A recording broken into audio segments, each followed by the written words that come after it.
Hi everyone, my name is Ben Wright, Human Cartoonist Extraordinaire, and welcome to the first session of a brand new Let's Play series, Beacon Pines. This is the first recording Thursday, June 15th, 2023. Thank you very much for joining me on this unusual night for streaming. I usually will be doing this on Tuesday, but this week I had another commitment on Tuesday, so bumped it to Thursday.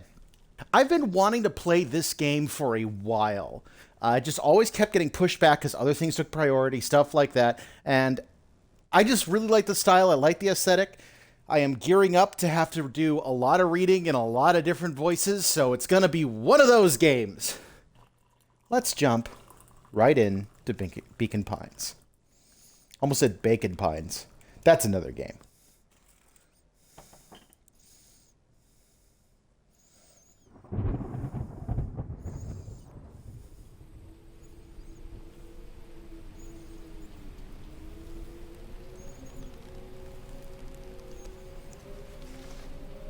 Dear reader, allow me to introduce you to my book. Though it might at first appear like many books you've come across, it is far from ordinary. You may, therefore, have some misunderstandings about its nature. The story that awaits you has not been fully told. In fact, its conclusion is not yet known, even to myself. It is in that way that my book is special. It is in that way that you are special. Without you, there is no story. Chapter 1. Normal isn't what it used to be. This is a story about change. Nestled in a shallow valley is the town of Beacon Pines. Far from the town square, across the river, past the neglected welcome sign, a young boy walks alone at dawn. His name is Luca Van Horn, and like you, dear reader, he's here for a reason.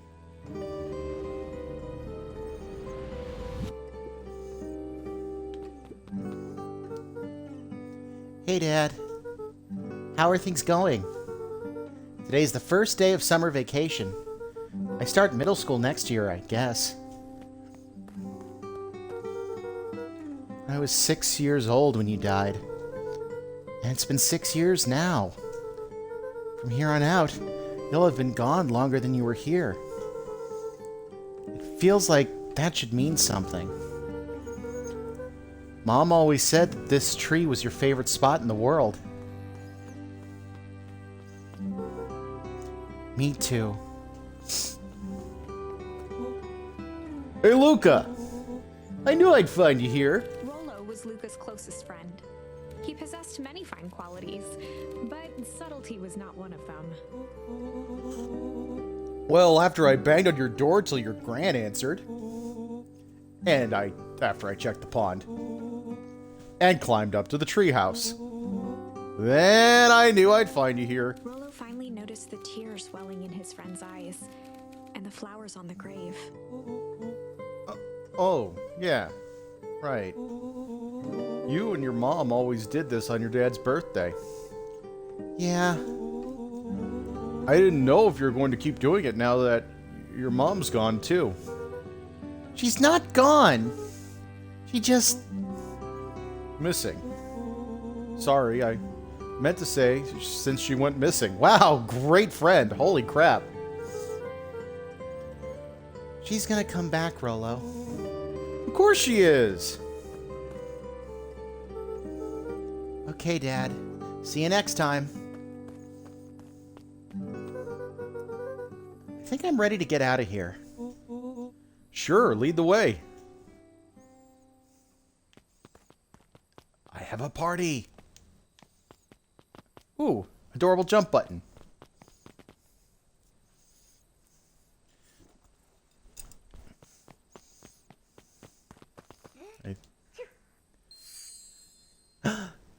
Tickle! I got an achievement for that. A charmed life. Huh. That's a charm. What does that do? Wonderful! I had a good feeling about you from the moment you opened my book. That charm is a very special thing. Very special indeed. Keep hold of it for now. Its purpose will reveal itself soon enough.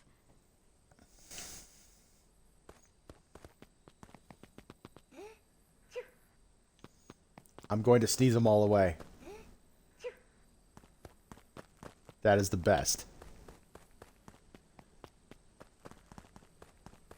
Take that, flowers. Oh, they're coming back. All right, that's enough. Oh yeah, I almost forgot. The whole reason I was looking for you. I was wondering if you'd ever get to that. I found the perfect way to start our summer. How's that? Hello looked to the side suspiciously. Not here. They might be watching.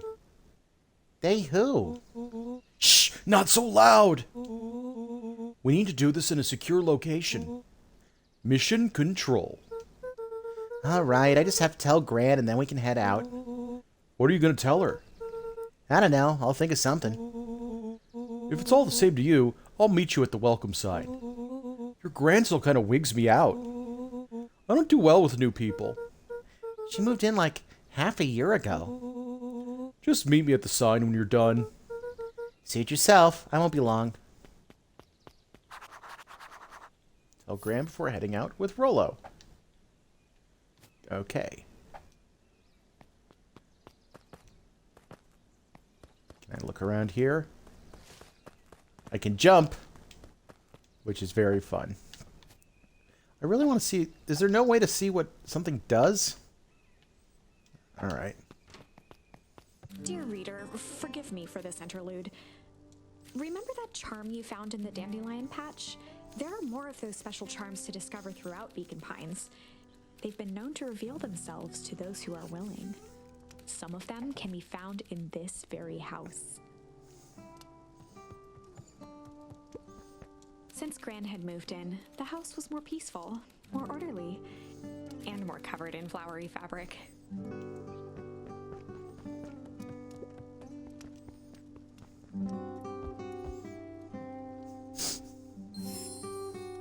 Ponder.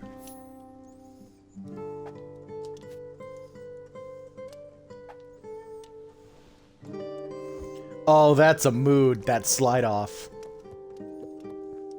Gran had already lit the fire. She kept a warm house, as if by grandmotherly obligation. One of his father's old stethoscopes. Luca had spent countless hours listening to anything and everything with it. Not for years, though.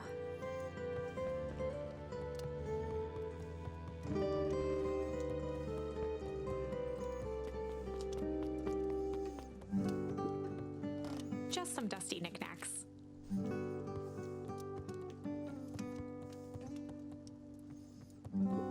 An array of prepared meals crowded the refrigerator, each labeled with a day of the week. Oh my, this is quite exciting. I am now certain that you are the one I've been waiting for all these years.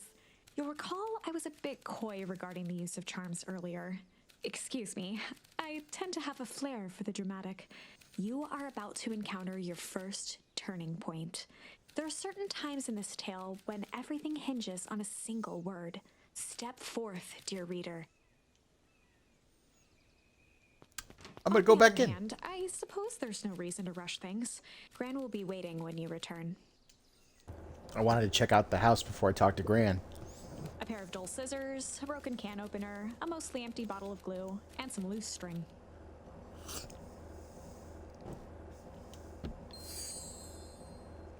Junk?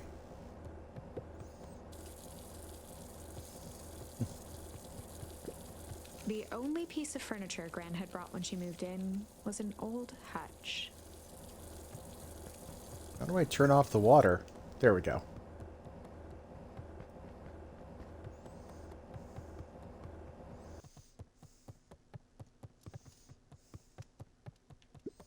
Luca paused at his parents' bedroom door. He just wasn't ready to go in yet. Gran had commandeered the upstairs closet when she moved in. Some things need shelter from a young boy's mischief, she said. Aw.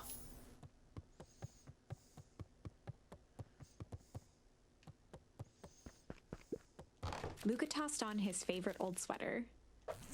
Even though it was the first day of summer, a chill still hung in the air. Haha. Gran's moving in meant that most of Luca's things had been crammed in the corner. Luca was somewhat annoyed by the situation. Oh, he has to share a room with his grandma? That's rough. Gran's bed was undisturbed. Luca didn't mind that she had a habit of falling asleep in front of the fireplace. It meant that he could read late into the night. Okay, so not as bad as I thought.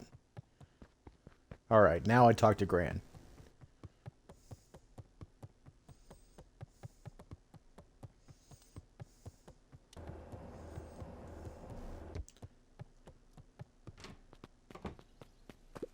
A sturdy old wheelbarrow.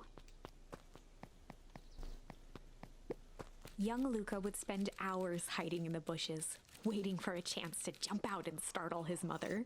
She always enjoyed humoring him by feigning terror.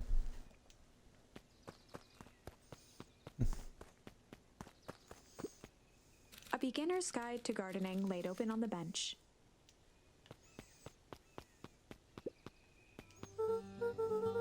Hey, Gran, I'm gonna go hang out with Rolo for the day. See you later.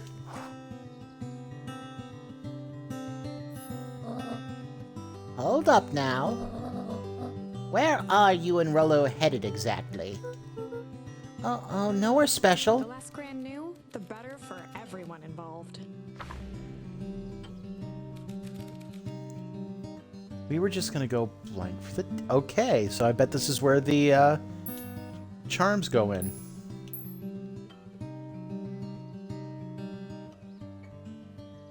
We're just gonna go chill for the day. Seems to fit best.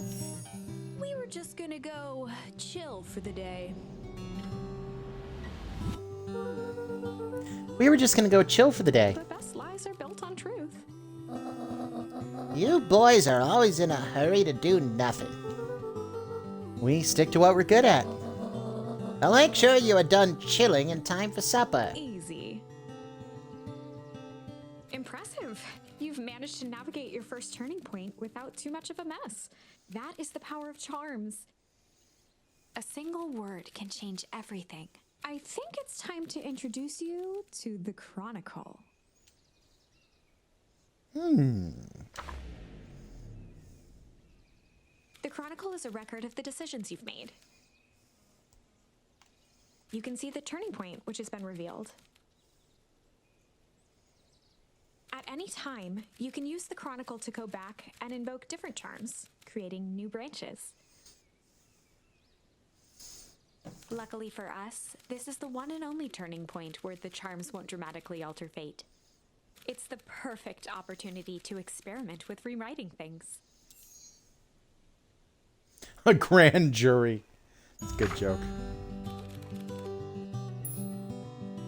Let's try ponder. We were just gonna go ponder for the day. You were just gonna go ponder for the day. Oh, really? What are you boys going to ponder on such a lovely day exactly? This was Luca's chance to sell his alibi. You know, big stuff, small stuff, medium, mostly medium pondering. Nailed it. Well, make sure you don't overburden yourself with a preponderance of pondering. Huh? Oh, forget it. Off with you now.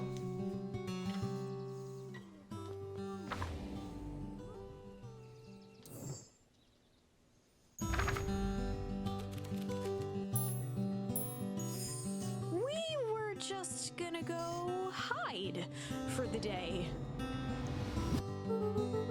We were just gonna go hide for the day. Hide? Traditionally, when one is trying to hide something, they avoid literally using the word hide. Yeah, I guess Rollo bet some other kids that we could beat them at hide and seek. Aren't you a little old for that? It's not like there's much else to do around here. Well, make sure you boys are done playing your little game in time for supper. All's well that ends well. Okay. Well, I'm going to go with the option that I think was the best of them. I still think Chill was the best. We're just gonna go chill for the day. The best lies are built on truth. Nope. Okay, I was wondering if there's a way to speed through what I've read before. Doesn't seem to be. Easy. Okay. I like her little cane shake. Get away from me. Hello, Everstapper. Oh, and Luca. You and Rolo stay out of trouble. I know, I know. Getting in trouble with Rolo. Good. It's that kind of game. Wonder if there's a...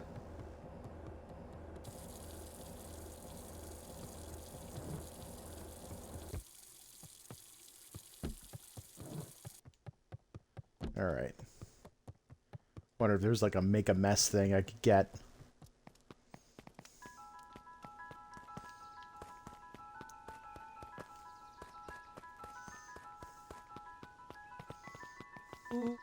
Come on, come on! Woo! Dang it, Rolo. For a town that saw few visitors, the welcome was perhaps more grand than necessary.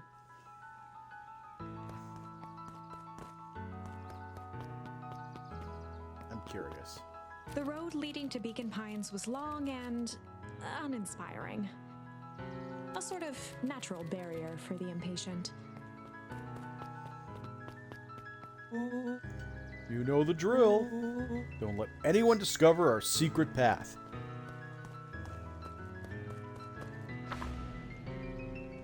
Chapter 2. Welcome to Beacon Pines. For many years, this valley had been a small mining outpost. It wasn't until Sharper Valentine built his fertilizer company that Beacon Pines was established. Over the next 30 years, the town had grown and prospered. Until the foul harvest and his sudden death. In the 6 years since, everyone was simply trying to get by.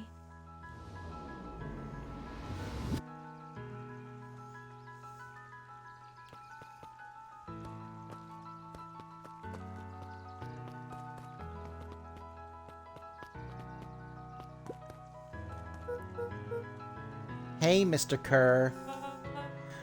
Hey there, pal! William Kerr was the CEO of Perennial Harvest Company. He had become a fixture around town over the past few years. After the failing of Valentine fertilizer, the town was hungry to welcome a new source of employment. Excited for the big festival? Oh, sure.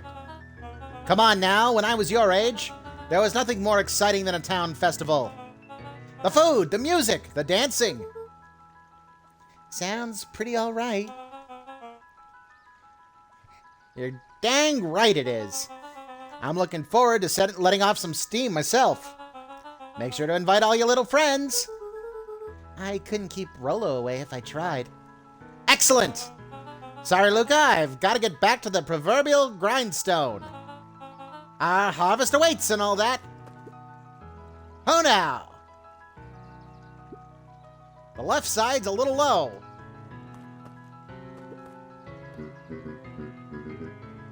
Sorry, Mr. Van Horn. Can't talk right now. Very busy with preparations. Mayor Augustus Valentine was not busy.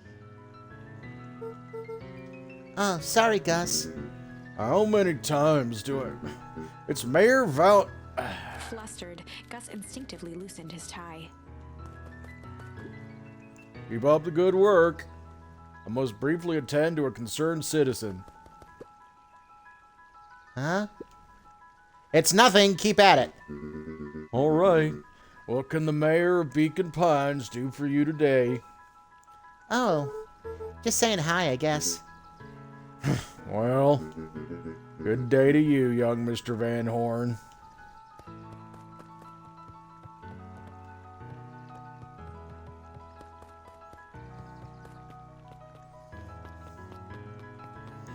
There's so much to check out. I love this art style, too. Oh.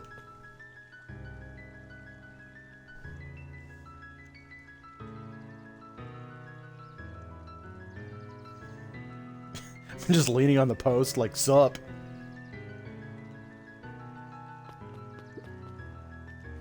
If I lean long enough, do I get a thing? I'm gonna give it a minute while I have some tea.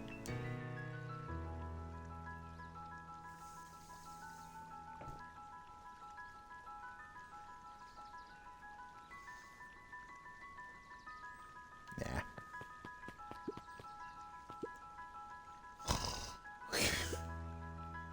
Hey, Mr. Sinclair. Mr. Sinclair continued snoring and lifted one eyelid just enough to see who it was.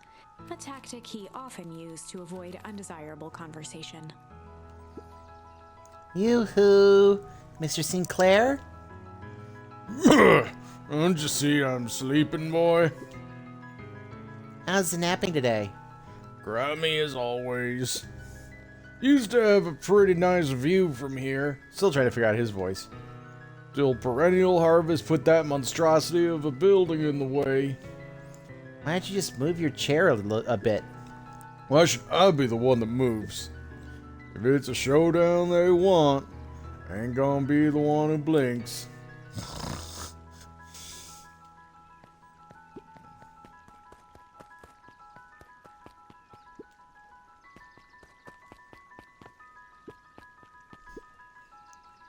Come on, Andy, grab his wallet. I'm sorry, I can't. Do it or we pound you. Yep. Yeah, but my mom said. Yeah, but. If I had a nickel for every yeah, but, I'd be freaking king of nickels. Ain't that right, Tish? Yep. That was fun. It's a Gretzko. Mr. Van Horn, do you have a moment? It's just Luca. Golly, I'm sorry. It's my first week at Perennial Harvest. He pulled a pen from the pocket of his sweater vest and began to frantically jot something down on a clipboard. Wonderful. It won't happen again. If we are going to be on a first-name basis, then you can call me Pete. Oh, nice to meet you, Pete. Sorry, what are you writing? Oh, just documenting. Gosh, it's exciting to be a part of something so darn special. You know, it's not just about new foundations and phone booths. We're going to change the world. And it all starts here in Beacon Pines. Isn't that amazing? Uh-huh. Anyway, I'd better get... Oh, that reminds me. We'd love to hear your thoughts. My thoughts? You bet. If we're going to change this town, we need to get every detail right. That sounds intense. Changing the world is intense. So, what do you say? Could you answer a few questions? Well, I guess if it's quick. Wonderful. Open to answering a few quick questions. One down. See? It's not that hard, is it? Okay, we're going already. Question 2. What is something you love about Beacon Pines? I've never really thought about it before. Perfect! It's the only place I've lived. See? That wasn't so painful. Pete stopped scribbling and glanced up from the clipboard. Was it? I guess not. Huzzah! Our first 3 questions answered in record time. Are you literally writing down everything? Thank you so much for your time. I need to process these answers. We can save the rest of your thoughts for later. Okay. Our harvest awaits.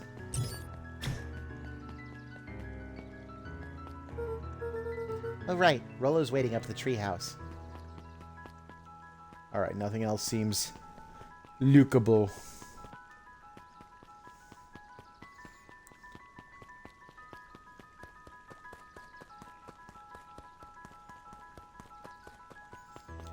I like the mayor the most. He looks the way I feel a lot of the time. Mission control. Authorized personnel only. Yep.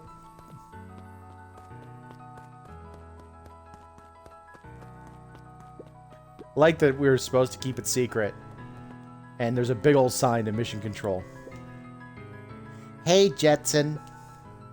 Is the line playing any tunes today? No bites this morning, I'm afraid. Come to think of it, I can't remember the last time I reeled one in. But hey, it was never about the catch. This is where I come to think. Yeah, that's what my dad used to do here. That reminds me, if you ever want this chair back, I've taken to standing recently.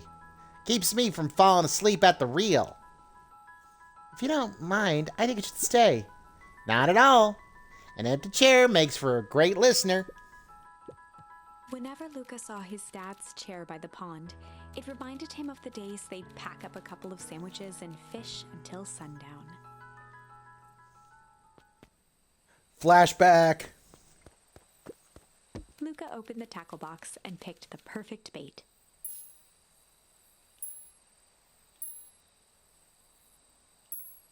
Let's try. I don't see how tickle would work, but let's do junk. Luca tied a shoestring to the hook. What fish could resist a nice shoestring?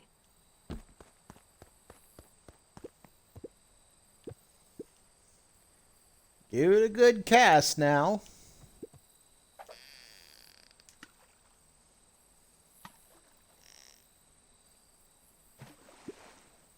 You have to reel it a bit in and a bit faster, or your catch will lose interest. Gotta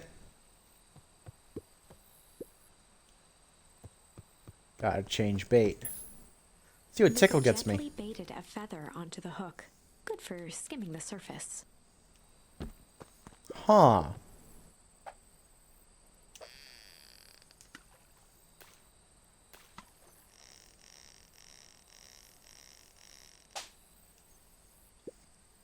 Easy there, buckaroo. You don't know your own strength. Let's go back to the shoe. What fish could... Shoestring makes more sense to me than a feather.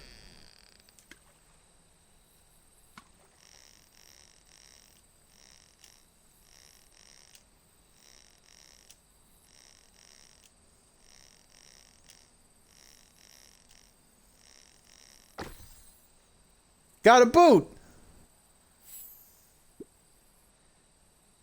Where do you think the other one is? Hard to say. Sometimes things drift away.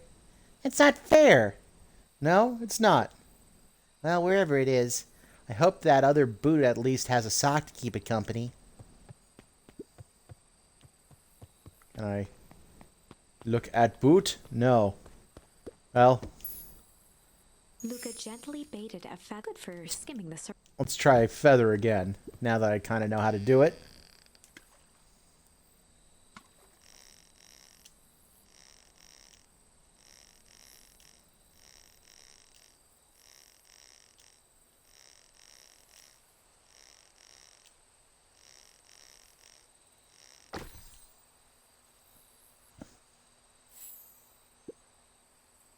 Well, I'll be switched. It's your old rubber ducky. You were just a little drooling ball of fur when you lost that. Cried for days. I told you it'd turn up. Looks like we could use some new bait. What do you say we head out and find some more?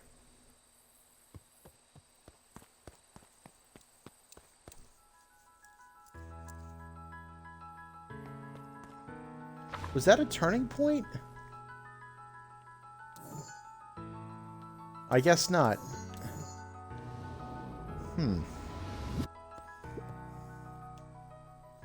Oh, but I can go back into the memory. Okay, I gotcha. I need to find some more stuff that would give me bait.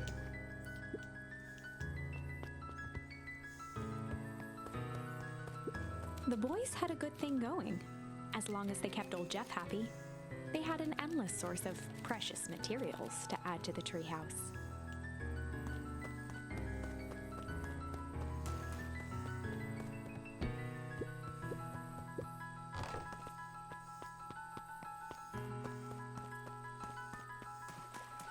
Music kind of makes me think of To the Moon, which is a good thing.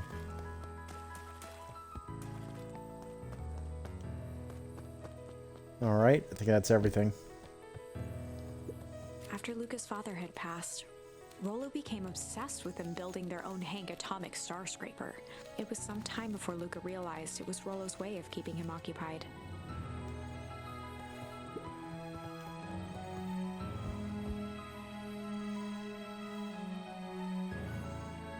It's a great, comfy pose. Just thought of something.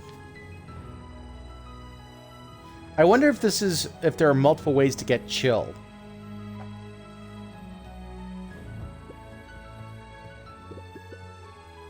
On certain nights, when the clouds were just right, the boys could tune into strange patterns of static. Rollo thinks it's aliens. He always thinks it's aliens. Aliens. Luca's winter coat decommissioned for the summer.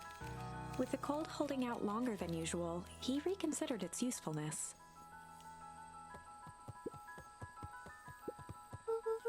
Okay, what's this top secret plan to start our summer?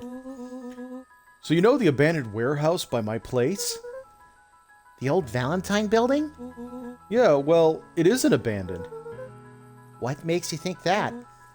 Get this. Last night, it was glowing. Glowing? Are you sure? Kinda. That place has been empty since... Since the foul harvest? Yeah. Who would even want to poke around that place? We would, Rollo. We would. Wait. It's just a busted old warehouse. I just meant we should do some research at the library. You actually want to go to the warehouse? What do you expect to find? Answers. My mom's out there somewhere. It seems like everyone wants to pretend that she's gone for good. You don't have to come, Rollo, if you don't want to. Luca, remember that time I sort of accidentally burned down the chicken coop? And you jumped in and said it was your fault before my pa throttled me? This is a flaming chicken coop sort of deal. I've got your back. Thanks, Rollo. Now that I think about it, poking around in a decrepit fertilizer warehouse is exactly how I want to spend the first day of summer. Let's go! You know, I'm beginning to think everyone's supposed to have a southern accent, but I'm not going to do that for all of them because that's a lot. Where'd he go? Hello? Friend? You ran off. Rollo? I'm cold and there are wolves after me. Wait, I just noticed something else. Can I? Is there another? Oh, there is! There it is! That was hard to spot. Luca looked up at the satellite dish. Rollo nearly killed himself putting that up into the tree. Nice. While it didn't turn the radio into an interstellar communicator, as he'd hoped, it did at least boost the signal enough to overhear truckers one town over. That is pretty cool.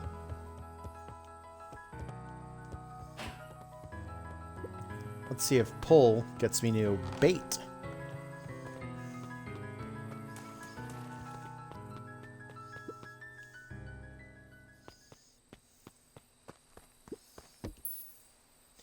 It does. Luca tied a small magnet to the line, fishing with the law of attraction.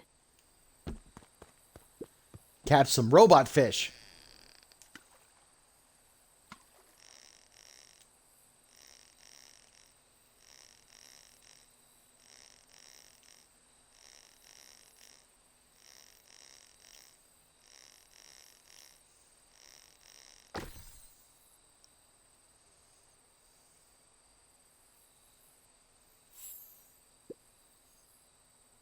Where do you think the lock is for this key? Now, why would we want to find that? Because then we would know the secret. That's no fun. The second we know what it unlocks, it just becomes a boring old key. Right now, this key could unlock anything. Cool.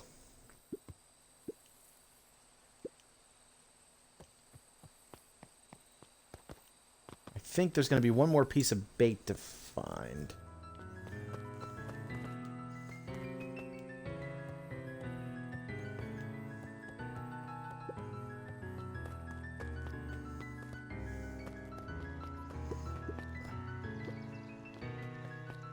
Really feel like I was supposed to get something from this. Let me check down this way. I feel like the story's gonna advance if I... I'm gonna head back first, since I got into Chapter 2. See if there's anything I missed.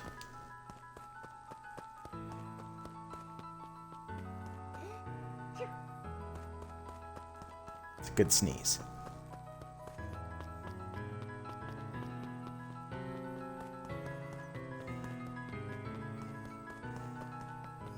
It's a cool looking tree, too. Alright, there's nothing. I wasted everybody's time. Sorry about that.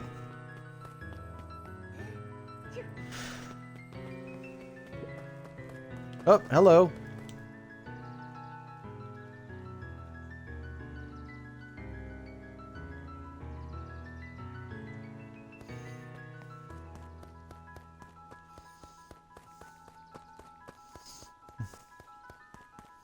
Alright, nothing obvious.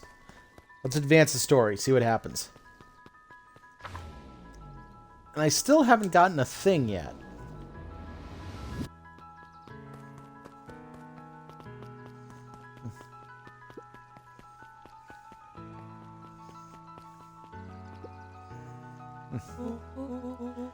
Oh, I'm just catching my breath a bit. Go on, I'll catch up.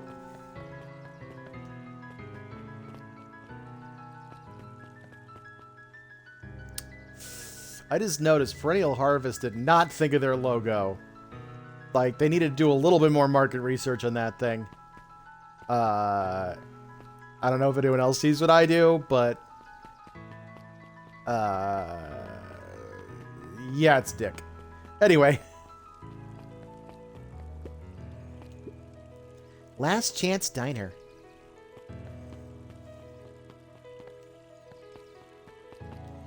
This is a lovely little town. Miss Hatch could often be found near the fountain, too absorbed in a book to be distracted. The two wandered down the wooden path, unaware of the danger ahead. Oh, this is getting good.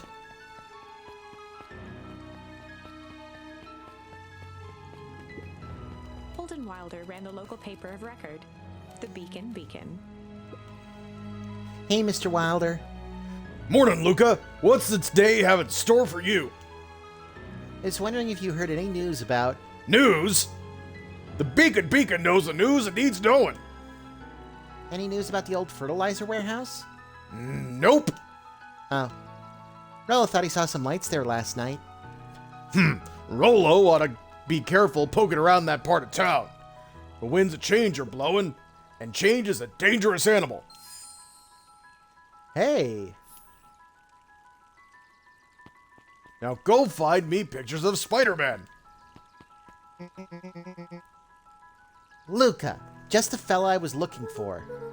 Hey, Roxy, what's up? Oh, right. Rendezvous with Roxy. This is an important turning point. The first time where your charms will change the course of fate. And currently, we only have one suitable charm at our disposal. Have no fear, we can always return later using the Chronicle once we find more charms. Well, now I'm just rambling. Where were we? Have you seen my blockhead brother today? He skipped out before breakfast. Well, not really, no. Can't say I have. Can't say or won't say.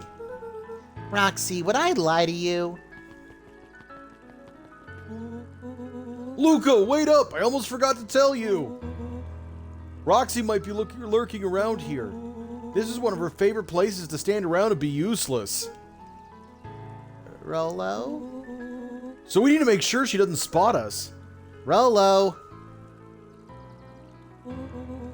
Why are you doing that turning thing with your body? What? You're not scared, are you? She's harmless. And a chump. And she's right around that corner, isn't she? Done. Don't mind me, just over here lurking, uselessly. Oh, hey, sis. Nice weather we're having, huh? Couldn't help but notice you snuck out this morning before breakfast. Wasn't hungry. Also couldn't help but notice your morning chores were left unchored. Roxy, I'm gonna level with you. I'm sick and tired of digging up carrots. We all gotta pick up the slack since the foul harvest. Almost every carrot I dig up is rotten. And the rest look like they were hit with Hank Atomic's Shrinko Ray. All the more reason to keep on digging. There's gotta be more to life than puny carrots. Look, Roxy, Luke and I have places to be, so if you don't mind. Oh, I do mind. I'm not gonna catch hell again because of you. So either you march yourself home and harvest those carrots, or I haul you home myself. Rollo froze as Roxy took a step toward him, cracking her knuckles. Luca knew he had one chance to save his friend from being dragged home. In the past, he found the best way to deal with an enraged Roxy was to be a little chill. In the past, he found the best way to deal with an enraged Roxy was to be a little chill. Come on, Roxy. It's the first day of summer. The sun's shining, and we want to just take it easy. Let's leave tomorrow's problems for tomorrow. That's great and all, but Rollo's problems have a way of becoming my problems. And Paul always says, tomorrow's work is best left for yesterday. March, you big oaf. Oh, rats. I expect a full report about the Valentine place. A full report!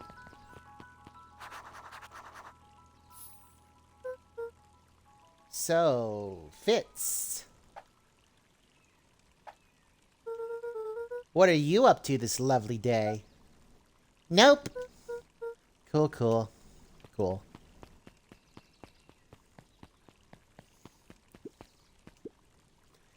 Hey, Mrs. Nelson. Morning, Luca. Any big plans for the summer? Not really. Heard anything about the old fertilizer warehouse? Any strange happenings? Can't say I have. Either way, a dusty old warehouse is no place for a young boy. You be safe now.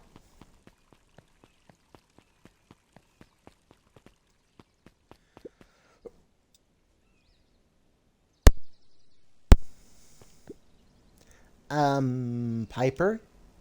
Oh, hey, Luca, what's up? You know, it's summer break, right? Of course. And it's like the morning. Correct. And you're studying? Like they say, the early bird gets the proper education required for a successful and fulfilling career later in life. Mm-hmm. Hey, Zariel. Hi, Luca. Could you please tell this lazy butt to help out in the cafe? Lumi, Zariel would like you to... Luca, let me give you a little gem of advice. If you never do what you don't love, you'll never work a day in your life. Wow. You're really setting the kid up for success.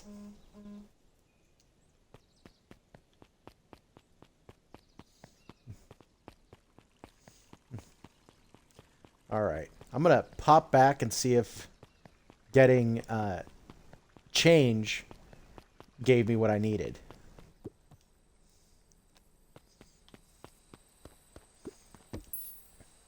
Nope. Luca gently baited good for skimming the surface.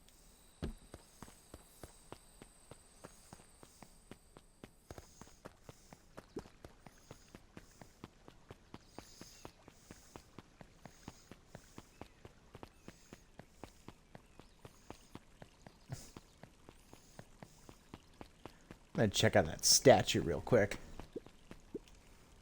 Sharper Valentine, founder of Beacon Pines. Never underestimate what a great man can do given time.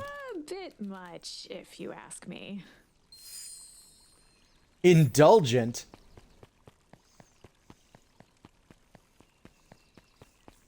Now I gotta go back and see if Indulgent does it.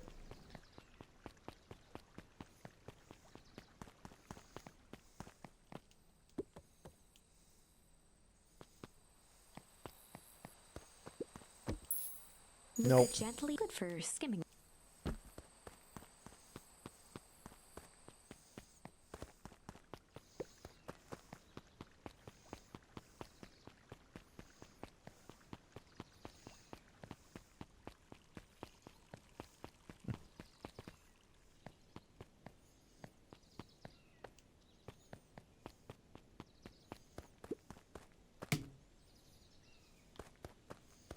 Hey,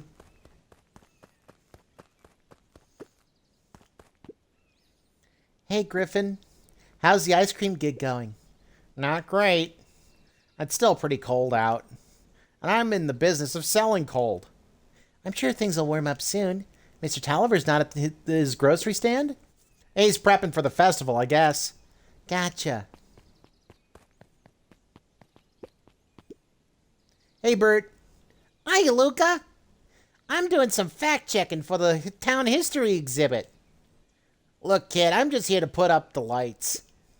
But did you know when the town was founded, there was only 7 citizens, and they all worked for a mining company, and there was only one dirt road leading to town, and there still is only one road leading to town. Oh, right.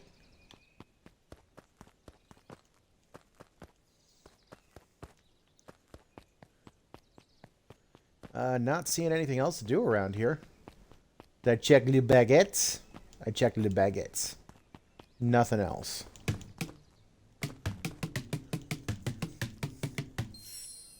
Hey! I got an achievement. Play that funky music. Hit the watermelon 20 times. Cool. See what smack does.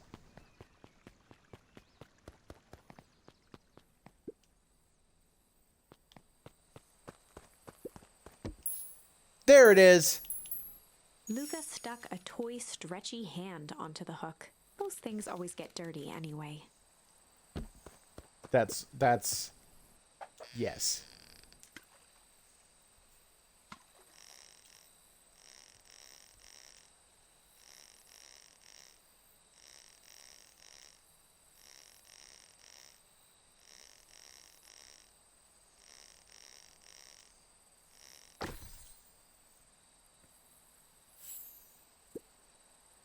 Should we give it to Mom? She likes jewelry. That's a sweet thought, Buckaroo. But I'm not sure she'd fully appreciate a pond bracelet. Looks like we used some new bait. Oh, I guess there's one more thing. Huh. I thought it would be 4. Well, guess I'm still going to be coming back.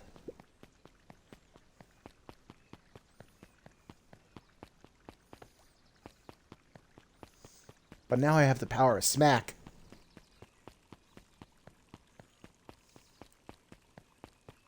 Oh, I haven't been to that, Cool.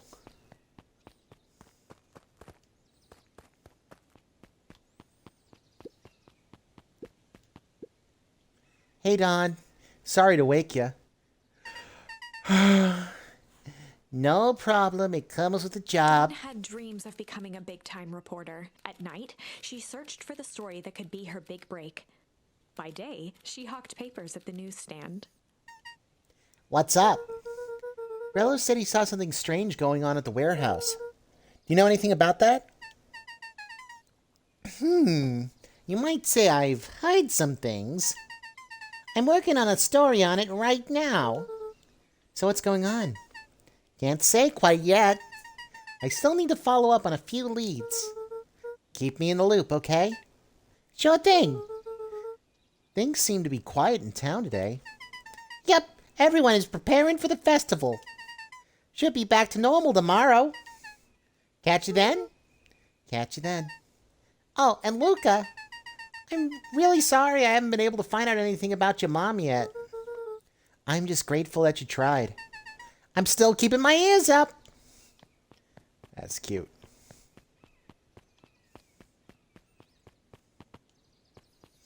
Did a good job with just the very subtle animations. Like the tree sways. I like that. I guess Mrs. Fratelli is getting ready at the festival.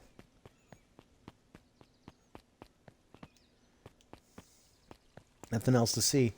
Oh, I don't think I've been... Have I been down? Oh, I have been down. I've been that way. Okay, I've been every way, except this way.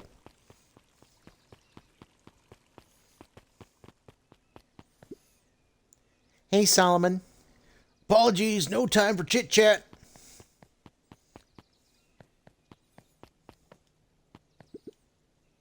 Looks like the library hasn't opened yet.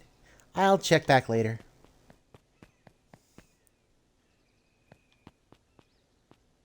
Oh, you're gonna be fun. Luca, my boy, hold up a tick. Oh, hey, Mr. Nuncreed. I was just on my way to... I just sold the last jar of your grandmother's preserves. Can't stock the shelves fast enough, turns out. Hey, that's great, but I'm actually... I guess Juniper will just have to swing by with more of her lovely jam. Uh-huh. Well, don't let this old man slow you down. You just remind her that she still owes me that A dance. promise Gran regretted the second it was made.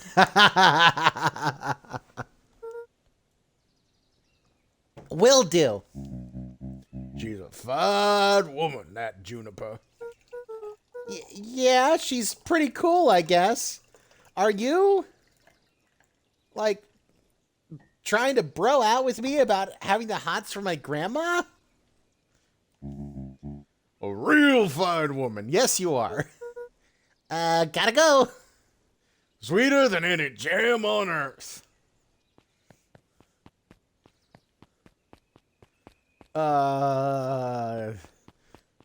Well, that was interesting.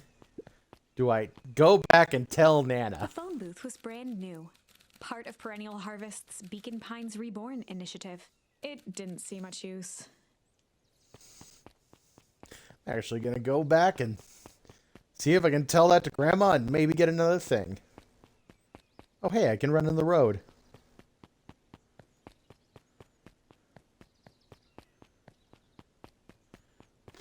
Nah, I'll keep going.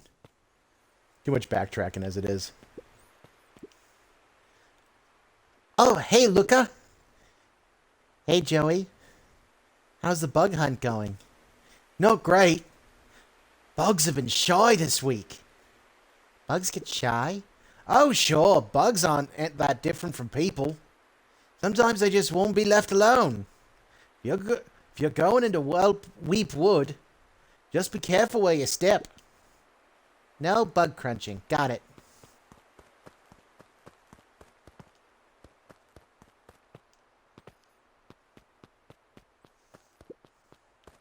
Luca peeked up at the beehive.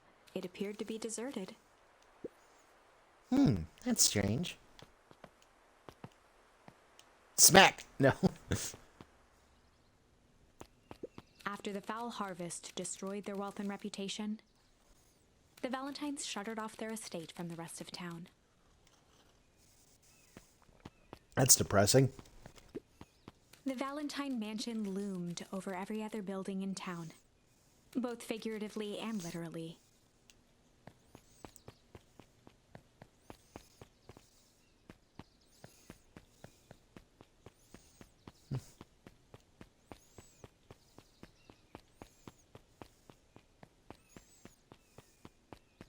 This looks like a dead end.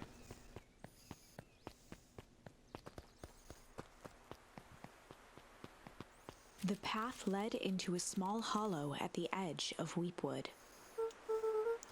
Okay. No turning back now. Caution. Electrified fence. Is that sign new? The fence thrummed with a gentle electric buzz.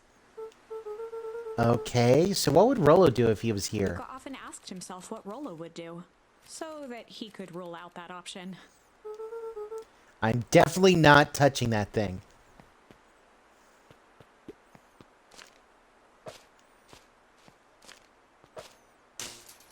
As sparks flew from the fence, the light atop that section shut off. 2 bulbs remained. Oh. That is a poorly designed fence. Can I choose to touch it? Oh, there's stuff to throw everywhere. That's One more to 2. go.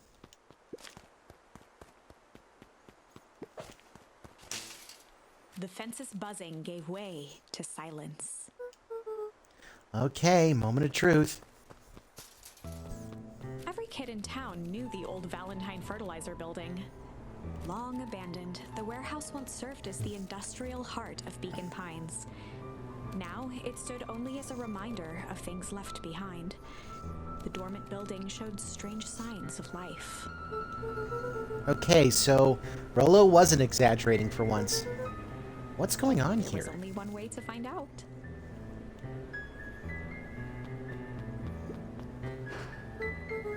Wow, that smells awful. Too bad Rolo's not here. He'd have no problem poking around in there.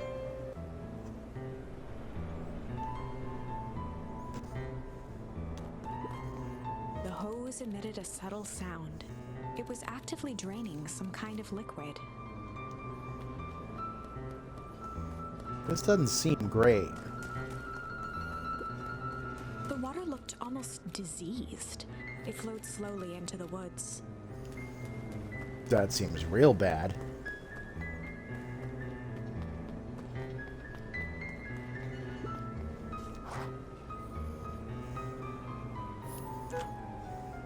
Locked. Luca thought he heard faint sounds coming from the other side of the door. He pressed his ear against the cold metal to hear better. A zipper? The Footsteps? sound of footsteps grew louder.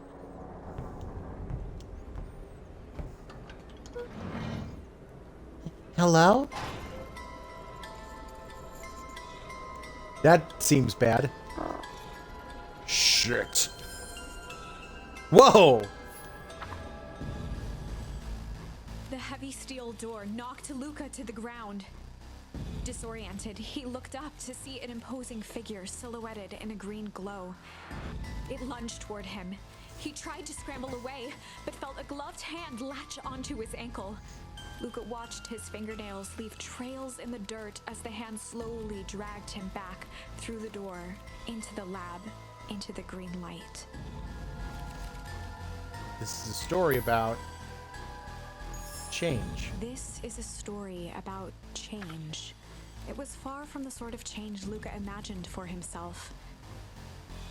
But change is, after all, a dangerous animal. The end? I probably should have warned you about this. There are many paths that our story can take.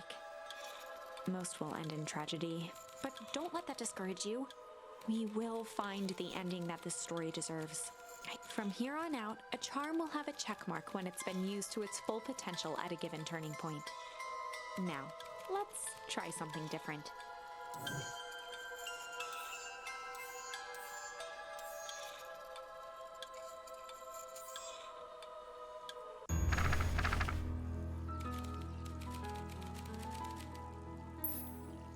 Ha! Ha! Ha! Ha! In the past, he found the best way to deal with an enraged Roxy was to be a little shit.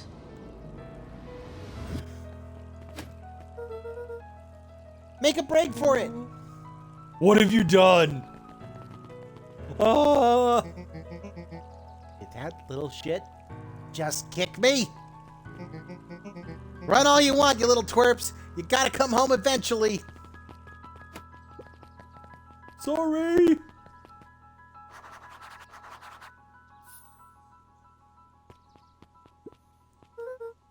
Sorry about that. Rello can get overexcited Solomon sometimes. Valentine, current ward of and future successor to the Valentine fortune, huffed as he brushed off his pants. A town of complete and utter fools. One wonders if it's worth taking anything here seriously. Either way, I'm really sorry. No matter. How are you doing? Me? Yes, with all that business about your mother and whatnot. Oh, I'm getting by. Still no word from her at all? No. That is truly a shame. Your grandmother has taken residence to keep house? Yeah, And how is that going? we mostly stay out of each other's way. You make it sound like she's rarely at home. It's not like that. She just has a lot to do. Mm-hmm. She's still settling in and trying to figure out how to make ends meet. Indeed. Well, count your blessings. It's better to have a caretaker who is rarely around in lieu of one who tries to compensate by smothering you with attention. That doesn't sound so bad. Trust me when I say it's best to rely on yourself. Family is a way of creating more problems than they solve.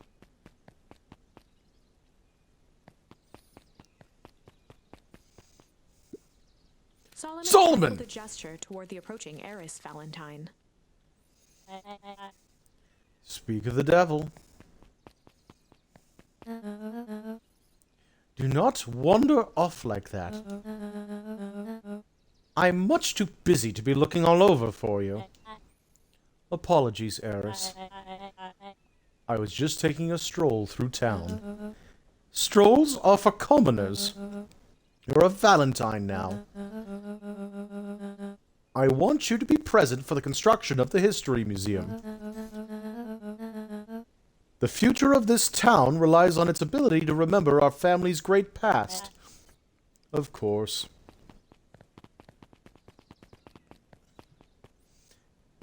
Interesting. Jeff's hardware closed down about a year ago. The effects of the foul harvest stretched wide.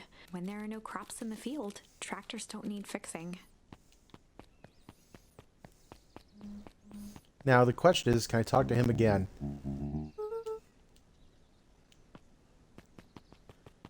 Oh!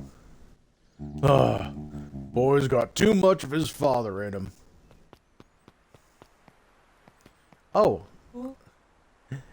I win. Little help? I am the champion. We were racing? Did that road get longer? Like anything ever changes around here. It seemed longer. You're just lightheaded from the run. You really need to pace yourself better next time. Not sure why I would take advice from second place. Has that sign always been there? Wait, what? Caution, electrified fence.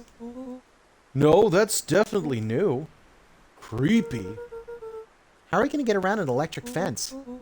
Don't worry, I've got this. Why did you do that? Paul always says you can figure out what the plan was when you're done. Great, what now? Okay, I need to remember that line because it's a very good one. Well, I did my part and established that touching the fence is bad. I'm sure you can handle it from here. I'll supervise. From a safe distance. Alright, so I know the trick. I want to see if I can go back. Nope, it won't let me. Whoa, you're a genius!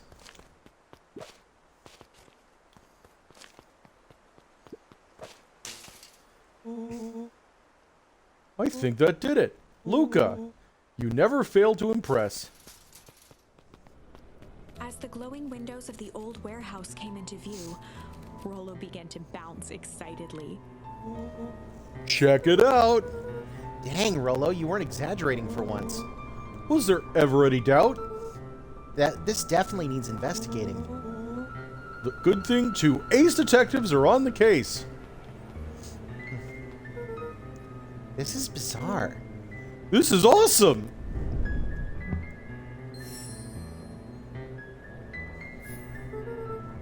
Did you feel that? What? The excitement in the air? You bet your butt I did. Check out this puddle. That's not normal. And this hose. Oh man, the door's locked. Try harder. No dice, it won't budge. Oh well. This dumpster is new, right? I bet it's got stuff in it. Can't really see what's in there. Who did all this? My nose is itching. I think I smell some treasure. Are you sure that isn't the hazardous waste? Just help me get in. Rollo, it would be my honor to throw you in the trash.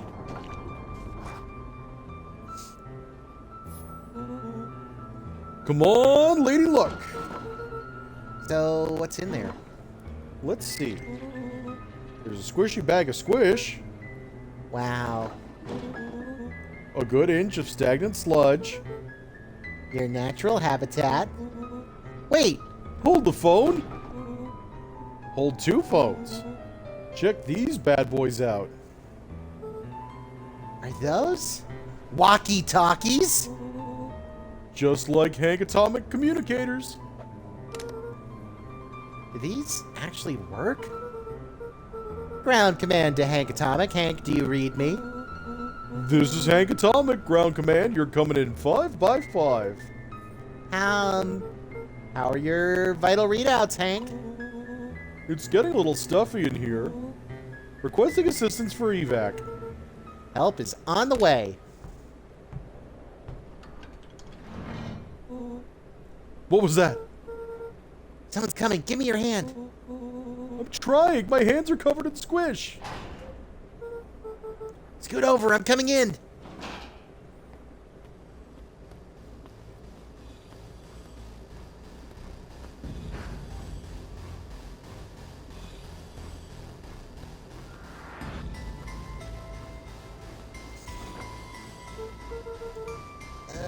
Tell me you saw that.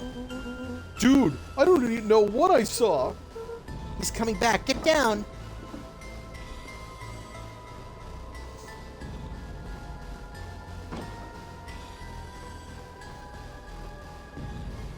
That looks like a body bag. What is that? Sat petrified under the weight of the bag.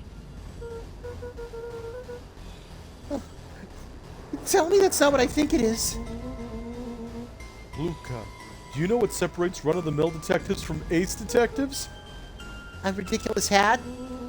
When the chips are down, ace detectives dig deeper for clues. Felt around at the large sack which burdened them. Aha! Snapped off a tag from just within a small zipper opening in the bag. It's some sort of badge or something. What's it say? Held the badge up to a faint shaft of light within the dumpster. Dr. Prescott, Deep Engineering. It's a name tag. Who would throw away a bag full of shiny old, slimy old name tags? I think it's just one name tag and a bag full of something else. Okay. I think we should make a break for it. Stay calm. This is no time to panic. I'm not panicking. You're panicking. Rolo, calm down. You don't have to squeeze my hand so hard. Dude, I am not holding your hand. Quit messing around. What other slime-covered hand would be in here? Ah! Ah!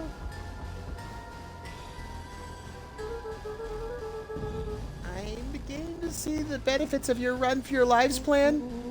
Right, we've clearly established that I'm faster than you, so I'll go first. Why not go together? Flaming chicken coop, Luca. I'll make sure the coast is clear. After I go, count to 100. If you hear me yell, run. If you don't hear me yell, run. Actually, either way, haul ass. Rolo, I'll give you credit. You sure found an eventful way to start our summer. It's what I do. Well, here goes nothing. Lucas sat in the dark, tracking the sound of Rollo's footsteps as he ran. 1, 2, 3. He pressed his ear to the dumpster wall, straining to hear Rollo's footsteps as they faded away. 15, 16, 17. He tried not to think about the contents of the dumpster as he counted. 35, 36, 37. The thick stench made it hard to breathe. Screw it, that's long enough. Luca carefully lifted the lid and peered out. Nothing. No sign of Rollo. No sign of the man in the yellow suit. Time to haul ass. Luca clambered from the dumpster, stumbling to his knees. He was up like a shot and running, sprinting toward home as fast as he could. Beacon Pines flew by, blurred by the tears that welled up in his eyes. He wouldn't remember getting home at all that night. Throwing his front door open, storming up the stairs to his room and surrendering to sleep almost as abruptly as he hit his pillow. Chapter 3. Finding a Friend. The next morning, it was quieter than usual at the breakfast table. Only the sound of silverware and chewing interrupted the awkward silence.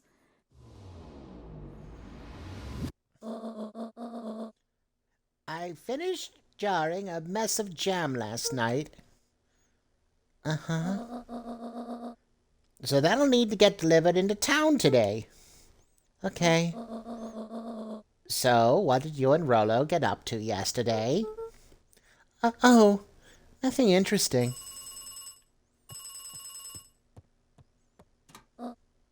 Hello? Calm down. No, of course it was the right thing to do. Start gathering, folks. I'll be right there. Are you sure there isn't anything you want to tell me about yesterday? Anything I want to tell you? Not really. We just sort of ran around a bit. Anne's brow furrowed. She let out a long sigh. Her voice was quiet and even.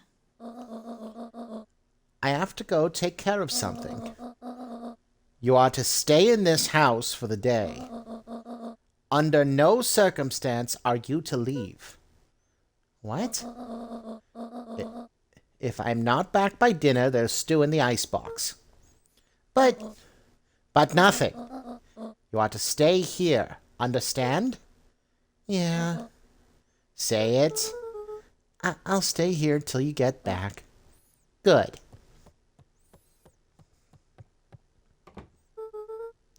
Well, that was strange. Can I use the phone?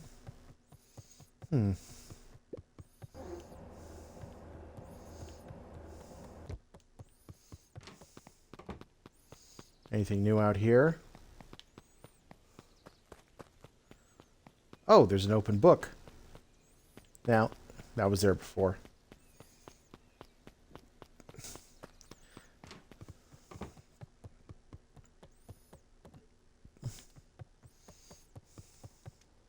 An eerie electronic sound echoed from Luca's bedroom. Hello? Is anyone there? The walkie-talkie. Hello? Rollo, is that you?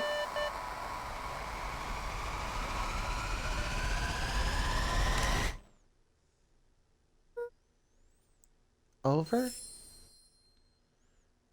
Nice.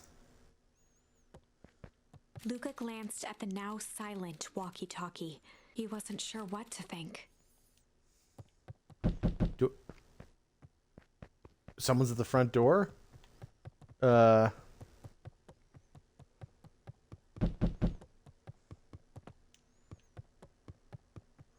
Wait. Doesn't want me going downstairs. What is the knocking? Could it be the window? Is there a way to get to a window here?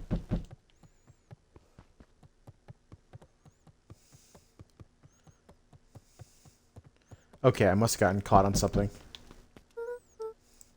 Oh, hey, Roxy.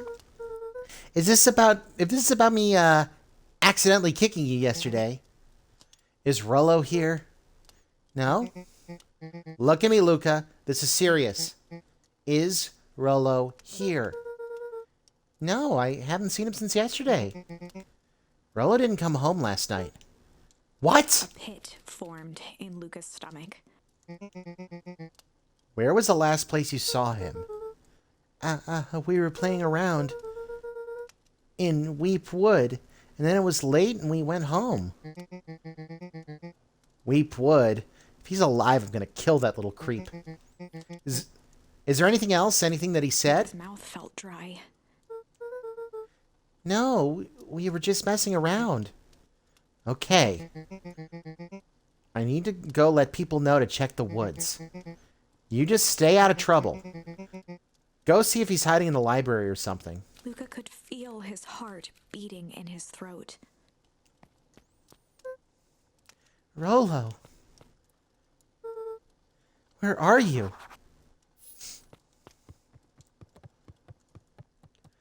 Excuse me. Luca glanced at the now. He wasn't sure what.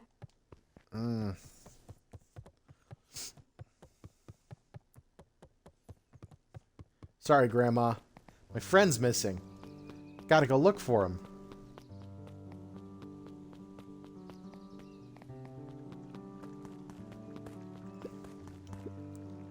Hey, Bert. Have you seen Rollo? Nope. Though I've mostly been talking to clipboards. They're setting up lots of stuff for the festival. This one said he had to process some answers. I told him that was fine. I'll wait right here until he gets back.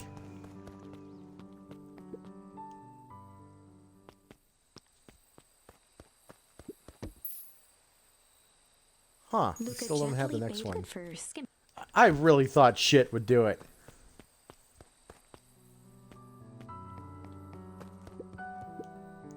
Hey, Jetson. Have you seen Rollo come this way by any chance? Afraid not. As elusive as a fish in this here pond. I'm gonna double check though. Nope.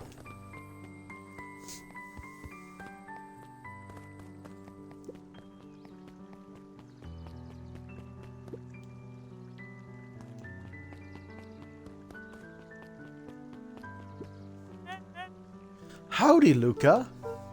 Hello again, Pete. I'm not Pete, you silly goose. It's Toby. You could have fooled me. Well, hey, it's no problemo. The important thing is we'd love to hear your thoughts. Yeah, I'm getting that impression. We're all part of something special, Luca. And it all starts... Right here in Beacon Pines, I got He it. looked up from the clipboard excitedly. That's right! So, how about you start by telling me... Look, no offense, but I've got my own stuff to take care of. Aw, you joker. We're all part of this together. You'll let us know when you're free to answer a few questions. We really need to get back to work. Just a couple more minutes. If Roxy said she will be here, then she will be here. I just don't see why I'm standing around, doing nothing, and waiting for Roxy, when I could be standing around, doing nothing, and getting paid for it. Come on, Lumi. Roxy needs our help. Yeah, well, good intentions don't qualify as legal tender. My parents wouldn't listen. No offense, but isn't Rollo always getting into trouble? Something feels different this time. What can we do to help? We need to check where the adults aren't. So I guess it's up to us to check Weep Wood. Our shift doesn't end for another couple of hours. We could spend the time making posters. That would be great. I guess. Right. Fitz and I will check Weep Wood. We'll be back later to pick up the posters. I think my dad has a map of Weep Wood. Let's swing by my house and grab it before we head out.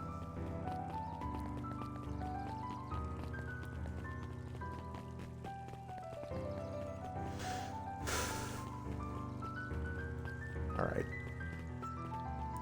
We'll be back there. I was thinking about going back and checking out Tender. What's this about a missing child? I must stress that the situation is completely under control. It all just seems so terrible. And you're sure there's nothing we can do to help? Nonsense. Young Mr. Cotter will turn up safe and sound, I'm certain. His focus on settling in. I trust my sister has supplied you with suitable lodging. Oh yes, Ms. Valentine has been more than accommodating. We were just telling our daughter, Beck, that. Now, where did she run off to? Okay. Oh, yeah. His eyes went wide in disbelief. What do you mean, vanished? That's impossible. Oh my. He doesn't even see the danger he's in.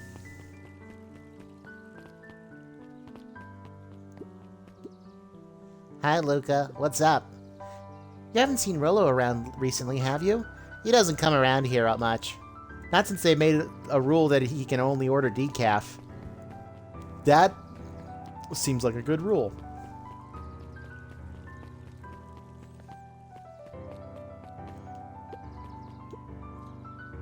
Hey, soon. History Museum. It's laughable, really. Did you happen to see Rollo in there? No, just the shadow of a family, clinging to a town, clinging on to the past. Cling. Feel free to check for yourself, but don't expect to have your mind blown.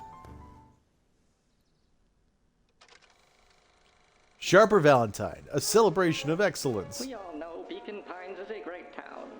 What you may not know is great towns grow from mighty roots. And that is why you cannot tell the story of Beacon Pines without telling the story of one Sharper Valentine. Young Sharper's keen intellect and strong moral fiber led to a grand vision. A vision of a community dedicated to a better tomorrow. In his own words, a better tomorrow is within our grasp, but it requires a singular mind to harness it. Lucky for us, he decided to grow that vision here, in Beacon Pines. And how does one grow a better tomorrow? With fertilizer, of course.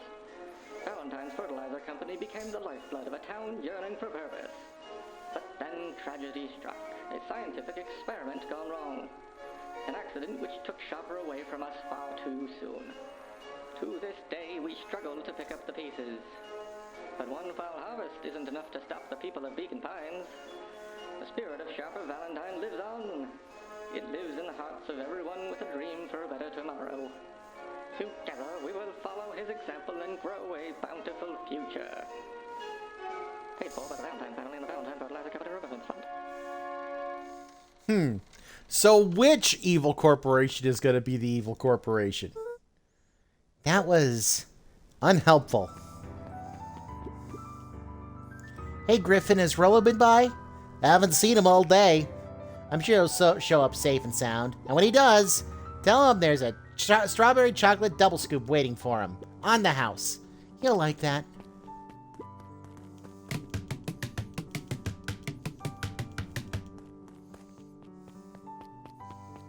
You'd do it too if you could.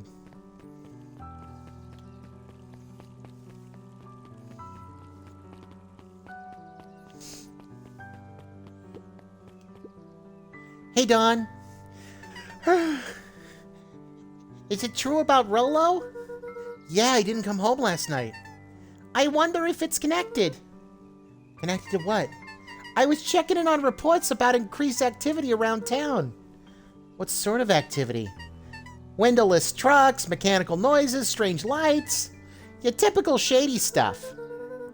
Who would be doing all that and why? Well, I have a few leads. The Valentine family is always suspicious. Perennial Harvest certainly has the resources. Do you have any idea where Rollo could be?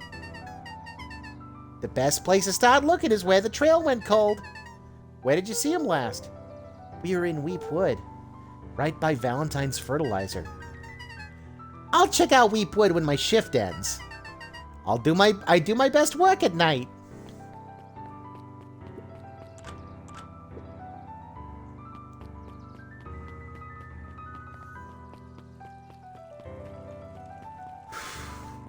Oh. Would I have checked out the Beacon? No. The Beacon is a great name for a newspaper. Dogs don't know it's not Beacon. The library's open. There were rarely any actual new editions. Simply a variety of existing content rotated into the front display each week. Not fooling anyone. Oh, the cobs I've eaten. A salad-centric travel guide for the mildly adventurous. Yuck.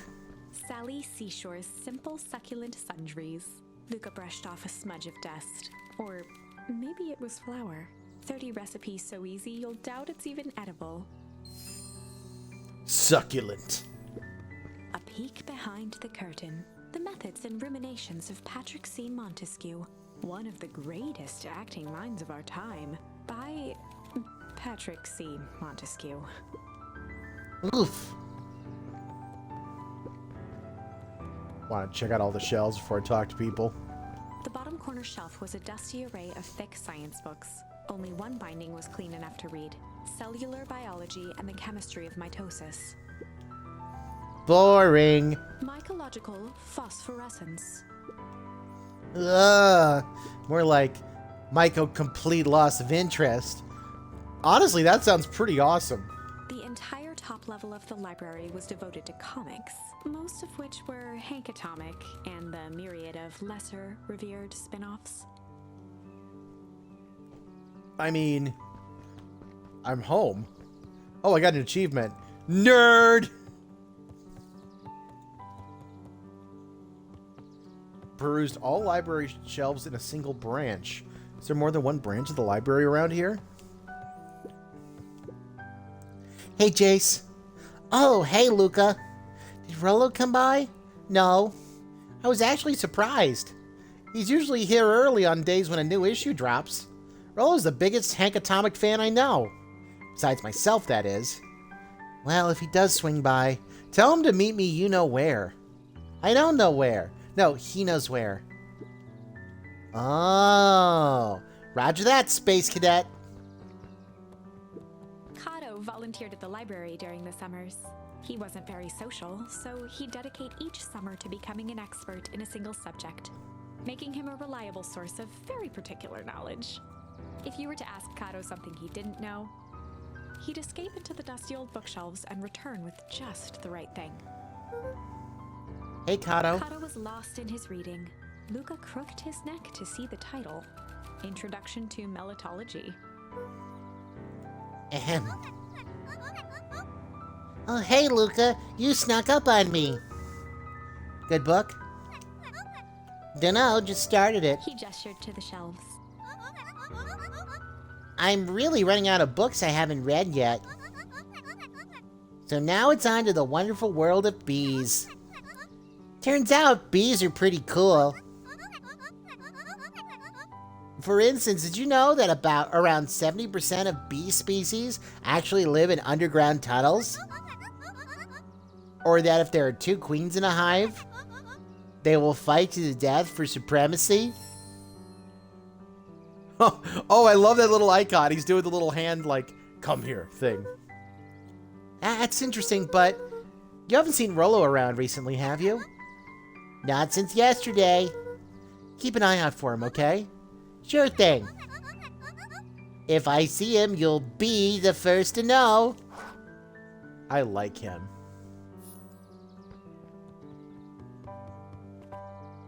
I know. Oh, hello. What sort of a monster puts candy behind a locked door? Oh, that's a different person. Oh yeah, Mr. Nuncreed works weird hours sometimes. Of course he does. How about you? When do I work? No, what's your name? Luca Van Horn.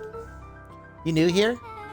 Yup, not by Beck's choice. family moved often, giving her little time to establish any real connections. She would tell you she prefers it that way. I'm looking for my friend Rollo. He didn't come home last night. So he's missing? I guess so. Like, missing? Does that sort of thing happen a lot around here? Luca shifted his feet uncomfortably. Well, that sucks. Yeah. So I should probably get going. Hey, wait up. What? Beck pulled a coin from her pocket. I'm coming with you. What? So says the unlucky penny. Unlucky. Yeah, well, technically it landed on heads. Leave this kid to his friend, find his friend alone. But I always do the opposite. Oh, that's kind of like me and Rollo. I guess Rollo is my unlucky penny. That settles it. A person should never be without their unlucky penny. Let's go find him. The name's Beck. Pleasure to meet you, Beck. I suppose I could use some help. Try to keep up.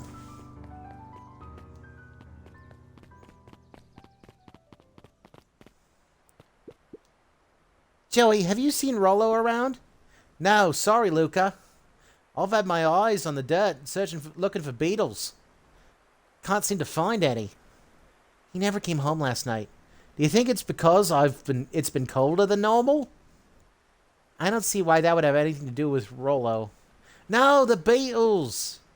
You think the temperature confused their circadian rhythms or something? Who's to say? I'm no beetologist. Just keep an eye out for him, would ya? Of course!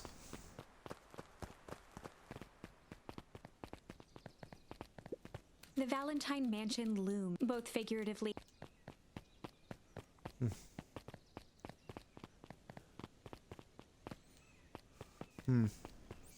Nothing over here. Guess we gotta go to the obvious place.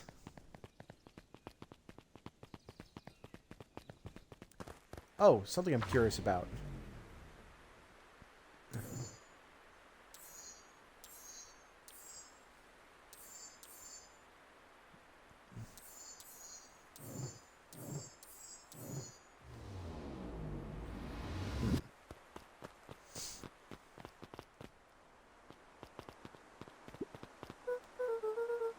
Dang, they boarded up the way in.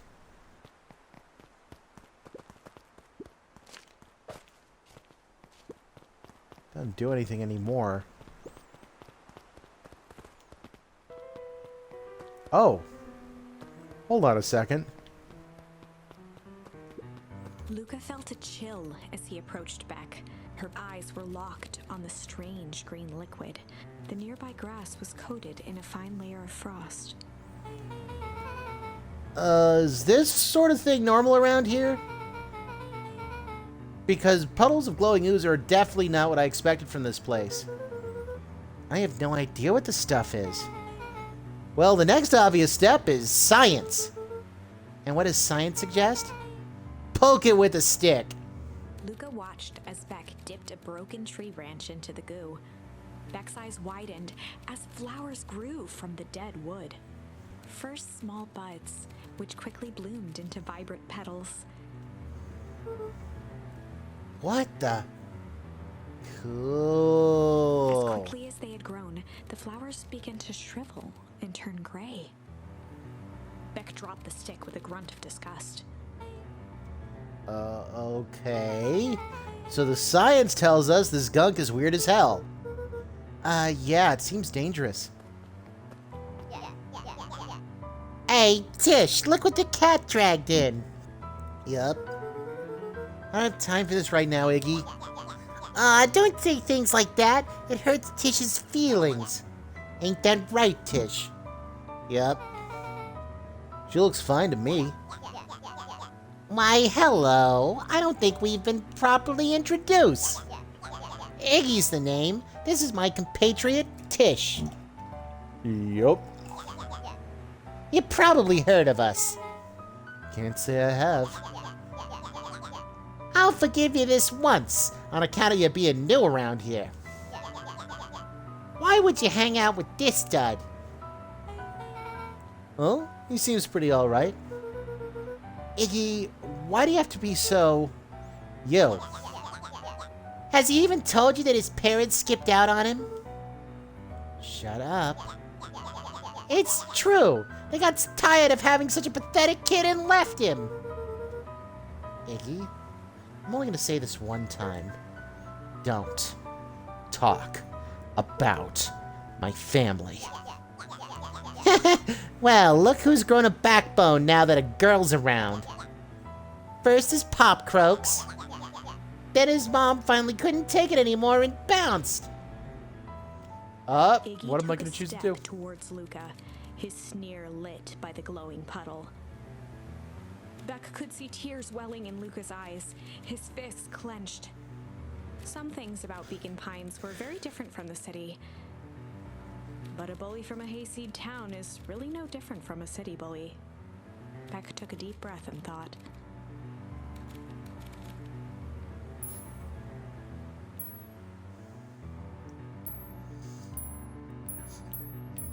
I kind of love the idea of busting out the tickles, but I gotta see what Strange does.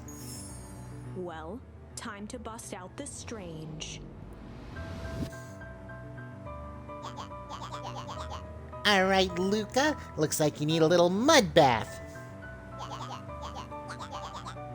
What's wrong with you, new kid? We're about to pound your friend. Beck stared in silence, the only sign of life being the twitch of an eye. It's weird when people don't talk. Yup. Stop being a weirdo. Hello? Are you some kind of wackadoo? Makes sense, wackadoos travel in packs, eh, Dud? At the sight of Iggy taunting back, something in Luca snapped. Iggy's smirk shifted to a look of shock as Luca launched himself into his stomach. Ah! Iggy's clothes were drenched in the glowing ooze. You jerk! My clothes are ruined! I'm gonna... Iggy's voice began to slur as he struggled to get up.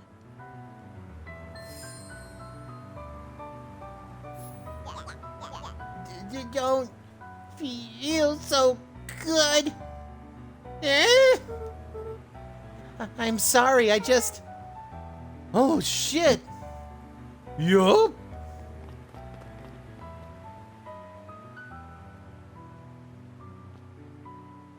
I made the right choice. I hope something crazy like that would happen. That was intense. Iggy's gonna be okay, right?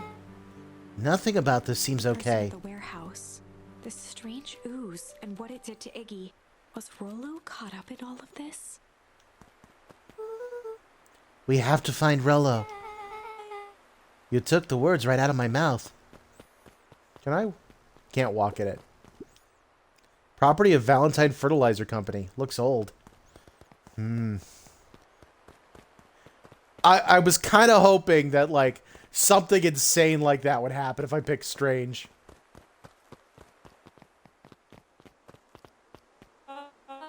Whoa there, little buddies.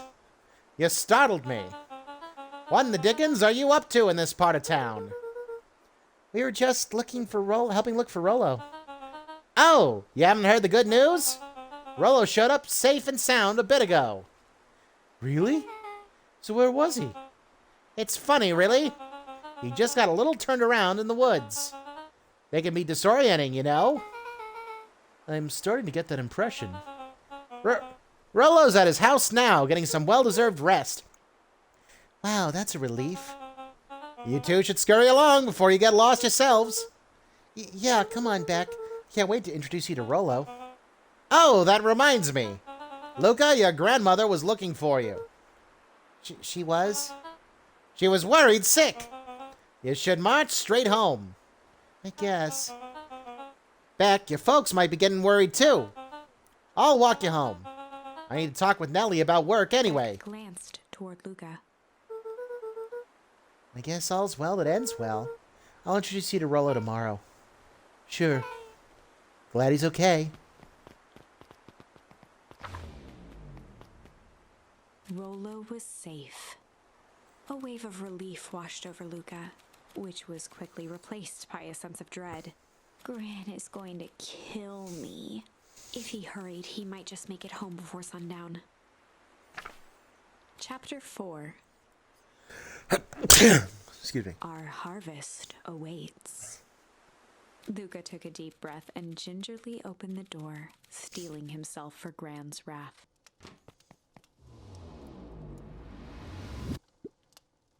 Gran? I'm home. Everything's fine. Gran? Gran? I know I wasn't supposed to go anywhere. I was just helping look for Rollo. It's not out here. Gran? Roxy came over. She was worried about him, so I figured you wouldn't mind if I helped look for him. It turns out Rollo is safe and sound.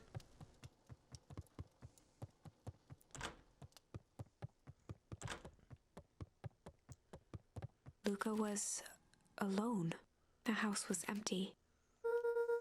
So Gran's not back yet. I guess that's a good thing. Nothing to do now but sleep, I guess. Luca was sitting by the pond, listening to small waves lap against a rock. His father sat in a folding chair in front of him. Without turning, he spoke. "Why don't you grab me some nice bait?" "Sure thing, Dad." Luca hopped over to the tackle box and popped open the lid. Inside was a rolling, buzzing mass. "We're fishing with bees?" Luca's father gave a warm chuckle. "Well, you catch more fish with bees than honey. Pick us out a good one." Luca closed his eyes and plucked out a bee. He could feel its wings struggle between his finger and thumb. Holding it at arm's length, he hurried over. His father deftly baited the hook and examined his work. Interesting choice. With a practiced flick of the wrist, the line buzzed in a graceful arc. The water accepted it without a splash or ripple. The wrong choice. But I respect it. The pond began to freeze over. Sometimes we gotta make the wrong choice before we can make it right. Pallid ice propagated across the still surface with an alarming speed. Luca scrambled back as the ground beneath him turned cold. Dad, I don't understand. Sorry, kiddo. Understanding isn't always part of the deal. The relentless ice shot through the fishing line toward his father. Dad, look out! His father casually wound the reel. None of it's your fault, you know. Never was. Dad, we have to go! Luca grabbed his father's shoulders, trying to pull him away. Please, you have to run! The ice crackled as it spread across his father's hands. That's the thing about fishing, Luca. His chest began to crystallize. You toss your hook in, and you never know what you're gonna pull out. A shock of searing cold ran up Luca's arms. He gave one last desperate tug. The chair tipped backwards in a single frozen mass. Luca tried to stop the momentum, but it was too late. He watched the icy form of his father slam into the hard ground, shattering into 1,000 pieces that crowded around his feet. Dad, I don't understand. What does all this mean? The gentle rustle of leaves was the only reply.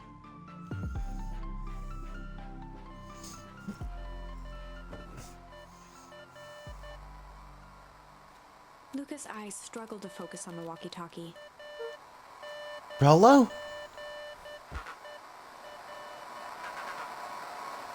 Faintly, he could hear Rollo amongst the noise. Luca. Rollo, is that you? Luca. There? Rollo, it's the middle of the night. Luca. Listen. I don't know how long this thing will work down here. Down Rollo's here? voice was coming through more clearly now, but some words were still just static. Listen to me. Someone grabbed me yesterday. What? The man in the hazmat suit? It took me to some sort of... I think I'm underground. Underground? Are you okay? Kinda.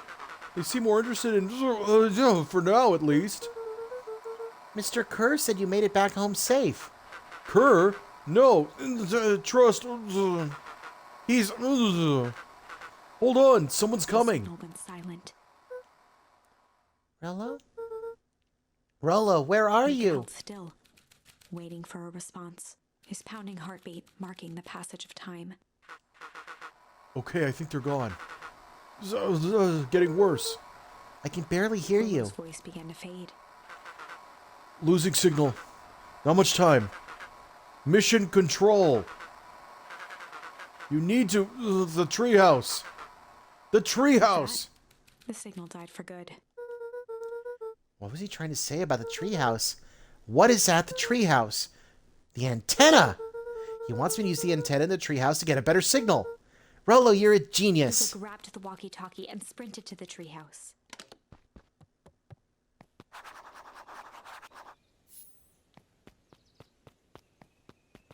Luca heard a group of footsteps approaching. He dashed behind the bushes to avoid being spotted.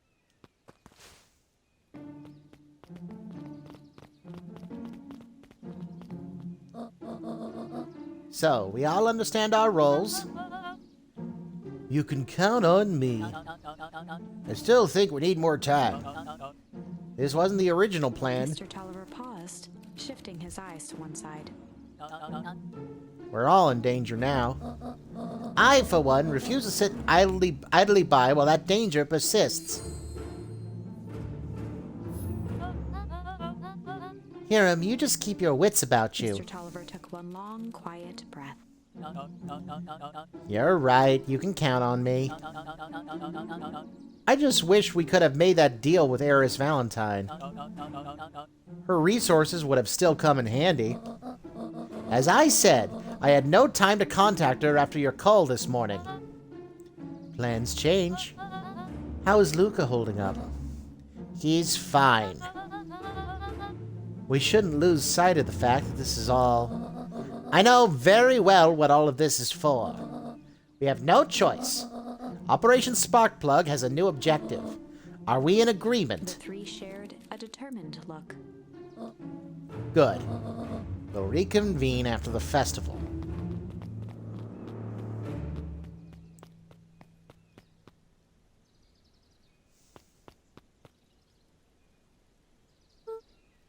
Gran, why are you meeting with Mrs. Fratelli and Mr. Tolliver late at night? Hey, Luca. Oh, it took me a second to see what that was. Ah! Dawn, you scared me. How long have you been there? Just a few minutes. Earlier today, I saw Mr. Tolliver and your gran enter the diner together. When my shift at the newsstand was over, they hadn't left yet. So I used the greatest tool of any investigative reporter. Time. When they left, I tailed them here. What do you think they're up to? Whatever it is, they seemed organized and determined. They mentioned the festival. Yeah, I heard that too. Has your gran been doing anything different recently? Anything strange? She got a phone call this morning and rushed out the door. A call from Hiram Tolliver, it seems. She was either furious or terrified. Or both. Luca, be careful out there. I think we might be in the middle of the scoop of a lifetime.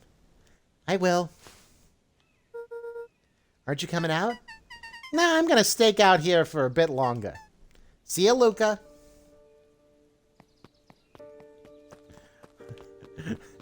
Mysterious. I like that a lot. Sup, guys? I did it. I changed the sign. Splendid. Did anyone see you? I don't believe so. You were right. It was simple enough to just rearrange the letters. Odd choice for a prank, though. In situations such as these, odd is good. Two boys shared a mischievous grin.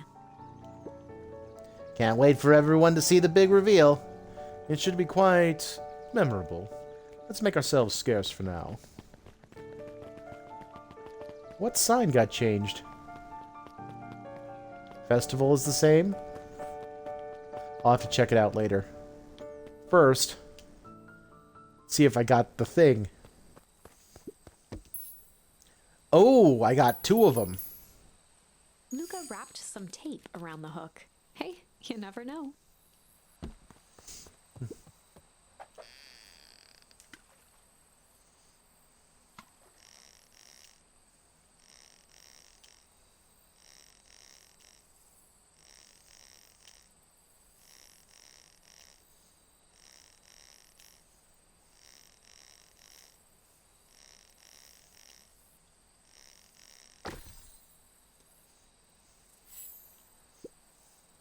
It's got a bunch of big words written on it. Let's see that. We regret to inform you that your application for property rights with respect to the Beacon Pines CBD and surrounding area has been rejected. Who is that for? Applicant, Valentine Estate. Good. Good. Luca placed a sinker on the line. Sometimes the best stuff is at the bottom of the pond.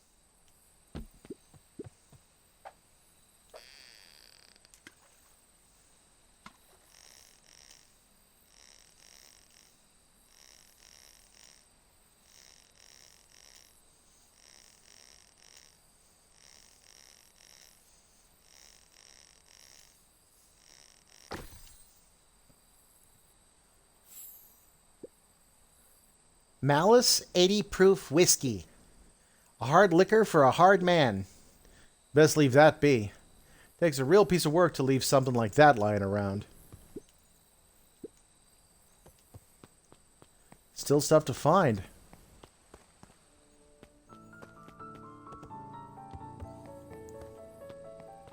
Is the light on up there?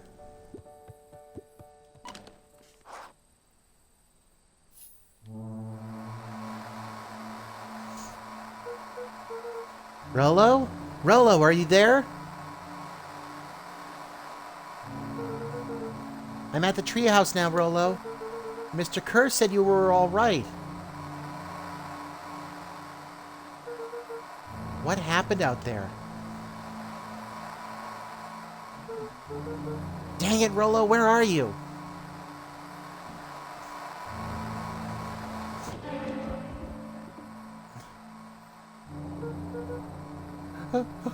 Who's there? Luca could only see a cloaked shape behind the rocket. I've got weapons in here. So you better come out right now. He strained to hear as a muffled voice began. Weapons. How could you hurt something that is already dead? Fear gripped Luca's throat. Who are you? What? You don't recognize me? I guess I don't even recognize myself anymore. Luca stared at the ground for a moment, trying to place the dampened voice. The figure shifted slowly from behind the rocket, revealing itself to Luca.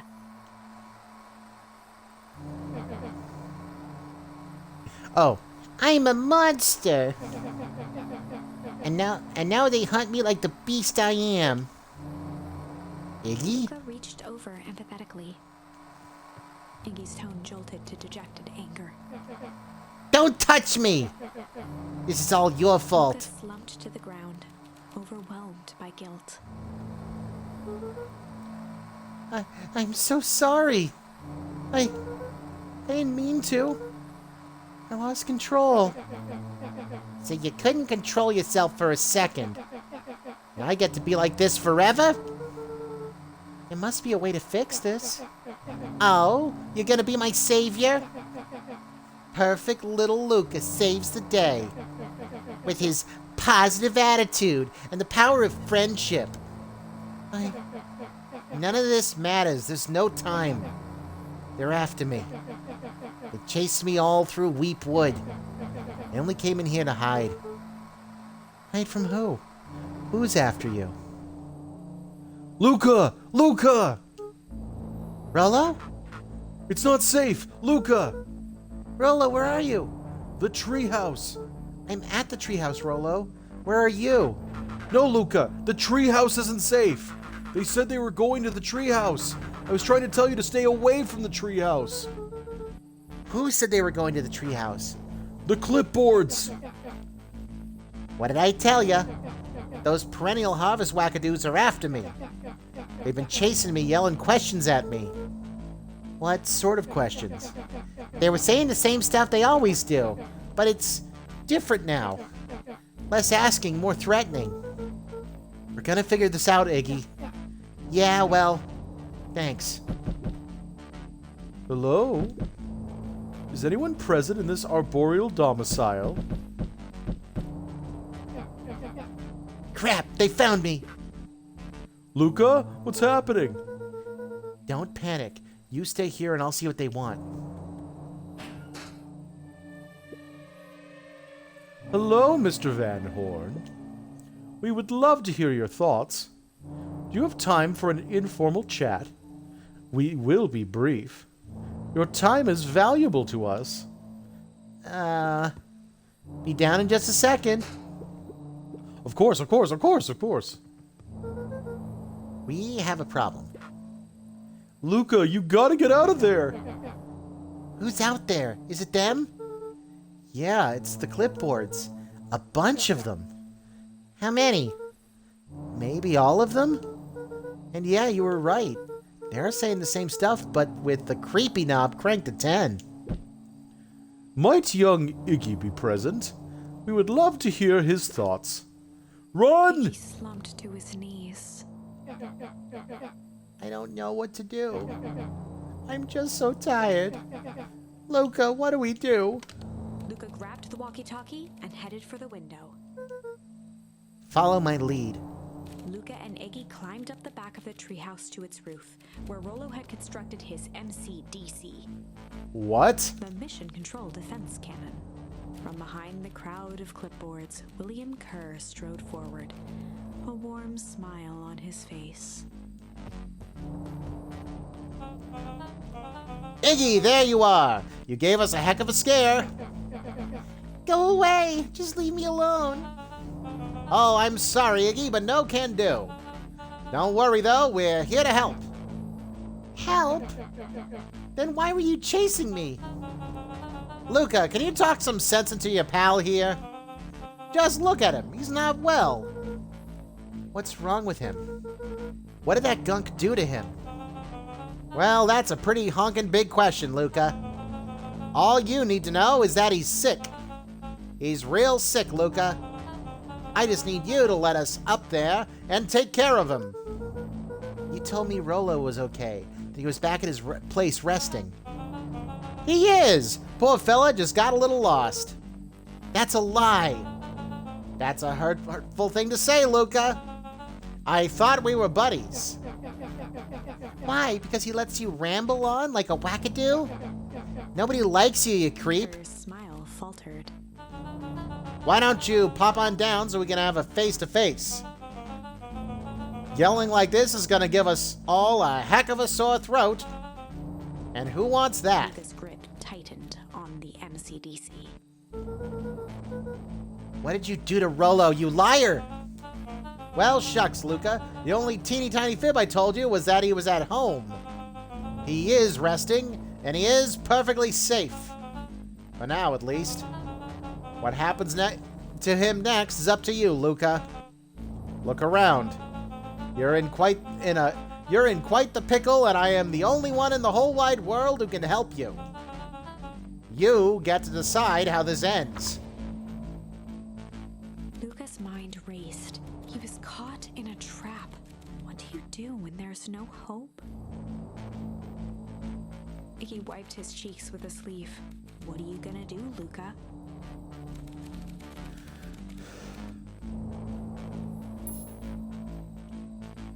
It is the only option I have right now. Luca drew himself up and decided to take the only option they had left. Fight. He swung the mission control defense cannon around, aiming it confidently at the smirking face of William Kerr.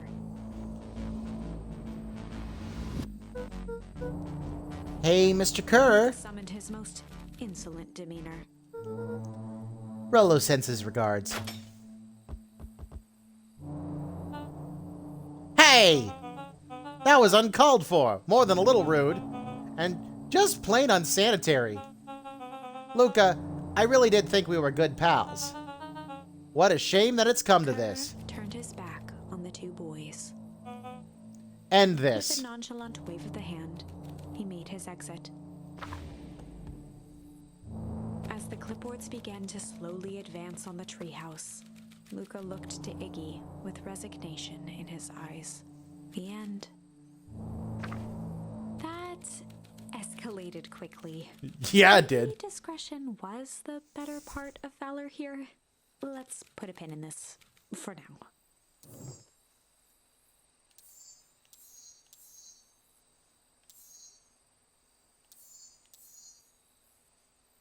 Oh, I can change that path too because I got struggle. There are basically two places I could go.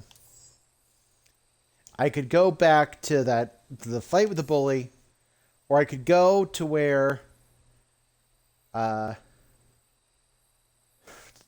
the way back to the solo run and branch off from there.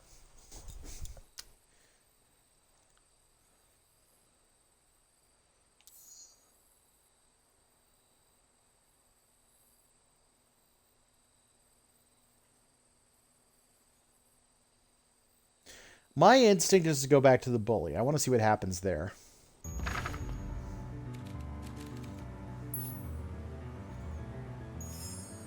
Well, time to bust out the tickles.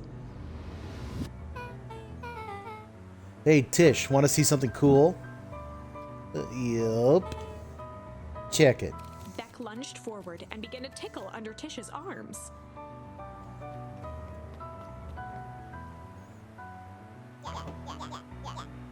What the? Tish, you see? Tickling you? Yup. Yup. Yup. Tears began to form in Tish's eyes as she gasped for breath between gales of laughter. Yup. Beck redoubled her efforts until Tish finally had had enough. Yup. What just happened? She seems nice. Sorry for the interruption. I think you were just threatening us. Iggy's eyes darted around, a realization dawning on his face that he was now outnumbered. I just remembered. I have somewhere to be. See you around, new kid. Iggy kicked at the puddle before making his escape.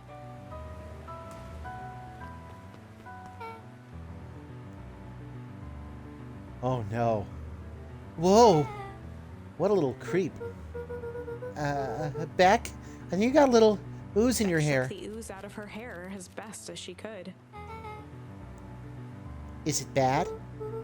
It depends. What are your feelings about having a more mature, refined look? Oh. Chapter 4. The Best Policy. Luca paused for a moment, catching his breath. He'd only just met Beck, and somehow he already managed to drag her into this mess. Hopefully he could make it up to her. But finding Rollo was his primary concern.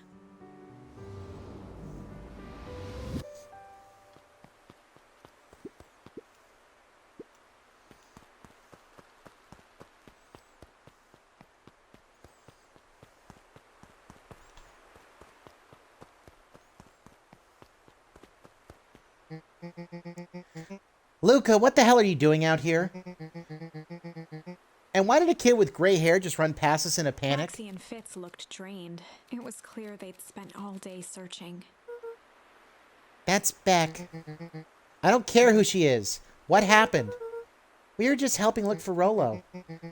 Luca, I need you to start telling me the truth. Roxy's temper could often be dismissed as the impatience of an older sibling, but this was the most intense Luca had ever seen her. Her eyes were wild and unfocused, looking straight through Luca. We're running out of In a time. torrent of rambled words and tears, Luca broke down. Rollo and I weren't just playing in Weepwood yesterday. We were investigating lights at the old Valentine warehouse. But someone was in there in a strange suit, and we hid in the dumpster and had a heavy bag dropped on us. And I think it was a body, and so we ran, but we got split up. And I ran home, and it's all my fault. And now my best friend may never come back. Wow. Wow. Roxy, still exhausted and angry, softened briefly as her eyes hunted the ground in thought. With a determined sigh, she looked up at Luca. It's not your fault, Luca. Rollo's gonna be okay, I promise. Roxy drew herself up. I'm gonna fix this. Luca, go home. But I want to help. This is too dangerous for a kid. I can't just sit around. I have to do something. Roxy tried to think of the safest place to send Luca. You go back to that little treehouse you two like to play in. Wait there in case Rollo shows up. Sound like a plan? Luca wiped his cheeks and gave a quick nod. You did the right thing telling me the truth. Now scoot. You really believe his story? What other option do we have? Things have been strange around here leading up to the festival. My dad has been acting weird lately. Well, weirder than normal. Looking into the puddle, Roxy rubbed her arms to warm up. Why is it so cold here? This place gives me the willies.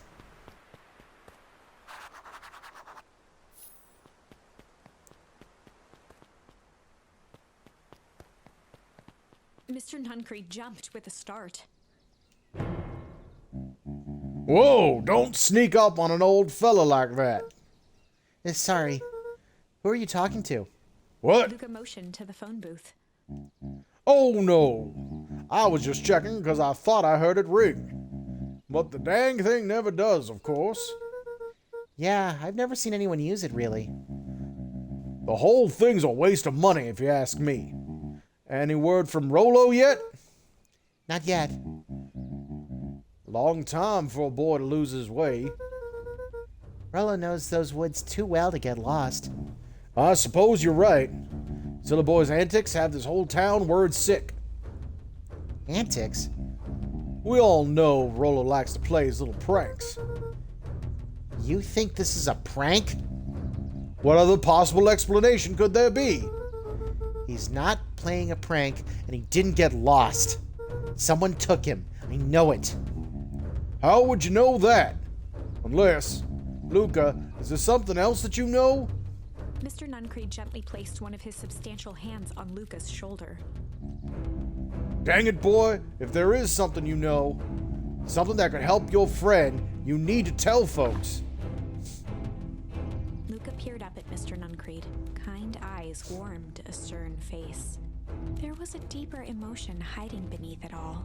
It was subtle, but Luca could sense something eating away at him.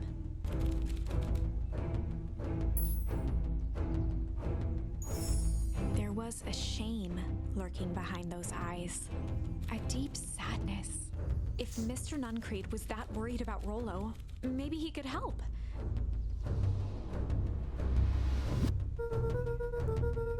Yesterday, Rollo and I were messing around at the old Valentine warehouse. Mr. Nuncreed raised an eyebrow. Both of you? You were with Rollo when he went missing?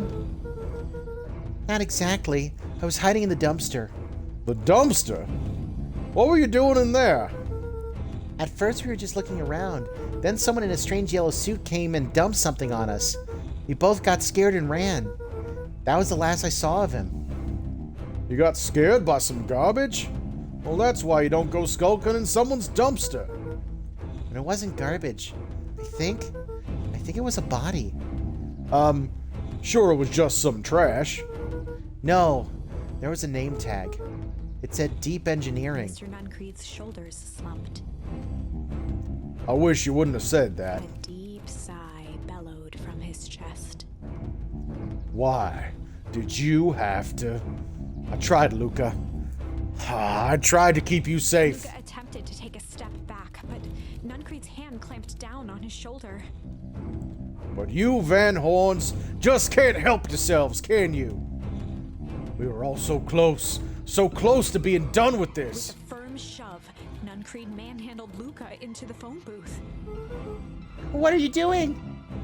It's out of my hands The now. door latched shut with a mechanical hiss. Shit. As Luca pounded the glass, the floor dropped from under his feet. The inside of the phone booth was now a loose capsule plummeting at gravity's whim. Luca winced and pressed his hands to the walls. As he braced for impact, the capsule hurried to a surprisingly smooth stop. He felt a cold rush of air and opened his eyes with hesitance. Two large figures in hazmat suits occluded his view. Luca heard the deep, resigned voice of Mr. Nuncreed over an intercom. He knows too much. The end. Wait. No. This isn't the end. I know there's still much more. Somehow this went wrong. Okay, let's try something else.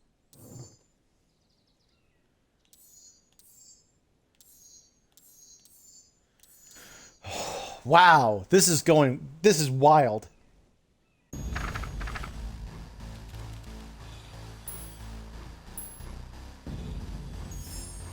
This is a story about struggle. Luca could hear a machine humming somewhere nearby. He felt around wildly, searching for something, anything that could help. His hands found a hard object, maybe a tile? He yanked it free, lifting the cold stone. Let me go! Luca swung the tile as hard as he could at the shape that still held fast to his leg. He heard the crack of glass as the stone hit the assailant's mask. With a muffled yelp, the hand let go. Luca was free and scrambled to the door. He never looked back once on the long run home. Chapter 3. Everything's fine. The next morning, it was quieter than usual at the breakfast table. Only the sound of silverware and chewing interrupted the awkward silence.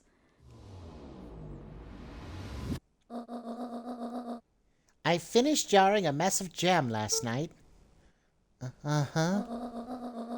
So that'll need to get delivered into town today. Okay. So, what did you and Rollo get up to yesterday? Oh, Rollo had things to do, so I just sort of poked around town. I've set the jam down by the front door. There's 2 batches to drop off. Mm-hmm. One for Mr. Tolliver at the Bag and Wag. Another for Mrs. Fratelli at the diner. Oh, and Mr. Nuncreed. He said he wanted some more. I suspected as much. Yes, he seems to have taken a particular interest in my, jam. There are some extras in the basket for that enthusiastic gentleman. Just make sure Fratelli and Tolliver get the ones on top. No problem. Off with you now while the day is still young. Aw, did she just pet my head? That was cute.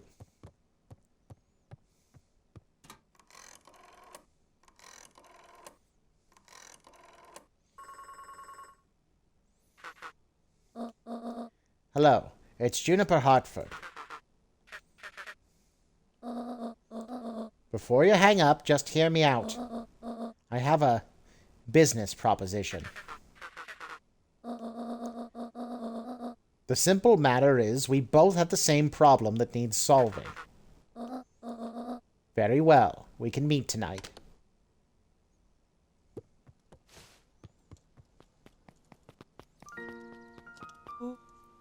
Okay. Sorry about yesterday. Roxy can be so annoying. But good news, no more boring chores for me today. Did you make it to the old Valentine warehouse? So, what did you find? Give me the dirt. Something happened. There was someone else there. What? Who was it? Was it aliens? I knew it would be aliens.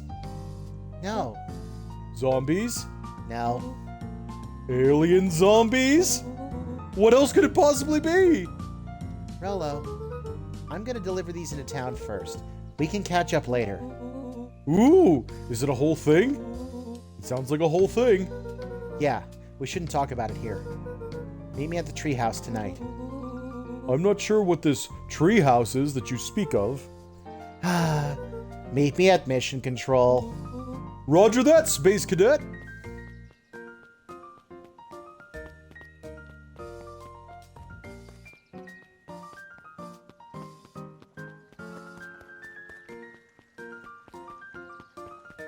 What's that? Wait, watch your step. Oh, sorry. There was a whole family of... Oh, it's Joey. There was a whole family of Beals here. They've gone missing. I thought they just sort of wandered around. Everyone has a home, Luca. Even Beals. Checked the soles of his sandals. I think we're okay. It's weird that they're gone. They went missing when the festival preparations began. You think the noise scared them away? Something like that. Just watch where you step, okay?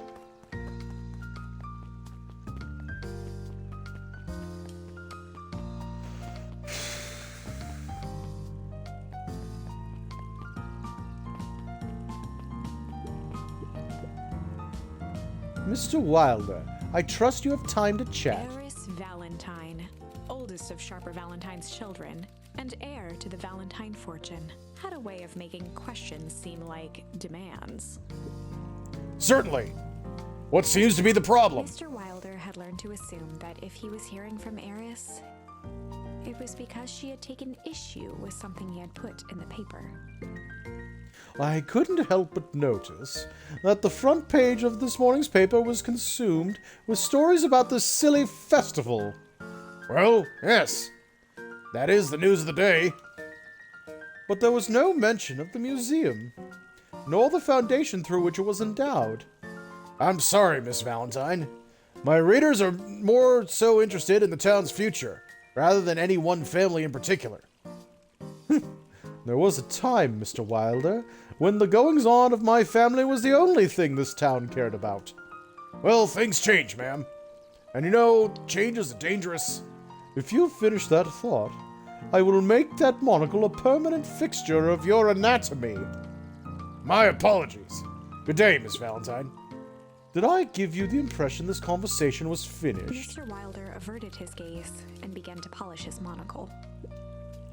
Well, good day, Mr. Wilder.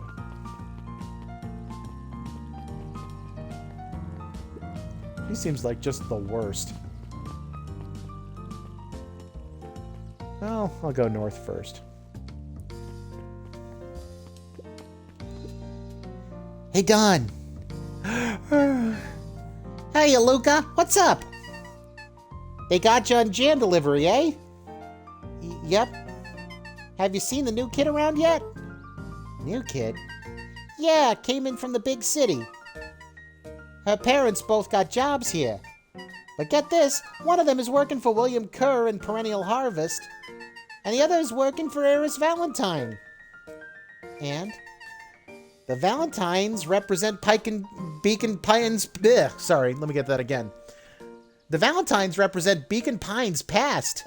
Perennial Harvest has positioned itself as this town's future. Must make for some interesting dinner table conversations. I can imagine. This timeline is so much less exciting. Well, if it isn't my favorite little jam runner. Hey, Miss Fratelli. Look at She you. leaned forward and pinched Luca's cheek. You're all skin and bones. Is your gran not feeding you? She is, it's just... I understand. You know, I taught your mama how to cook back in the day. You may not even remember, but you and her used to help out in this diner. See that picture over there? That's you helping your mama back in the day. So cute, running around in your little apron taking orders. Ah, the whole situation just breaks my heart what happened to Eleanor. Break. I got a feeling she's out there somewhere yearning to be with you again. Few things in this world can keep a mother from her son. Luca shifted the basket uncomfortably. Oh, yes, let's see Mrs. here. Fratelli lifted the cloth and inspected the jam. Ah, they even have my name on them. How thoughtful. She carefully lifted out her jars of jam. You tell your gran hello for me, Luca. Will do. Luca squinted at the faded photo of him and his mom at the diner. Memories of that day came flooding back. Ooh. Can I talk to anyone else? No.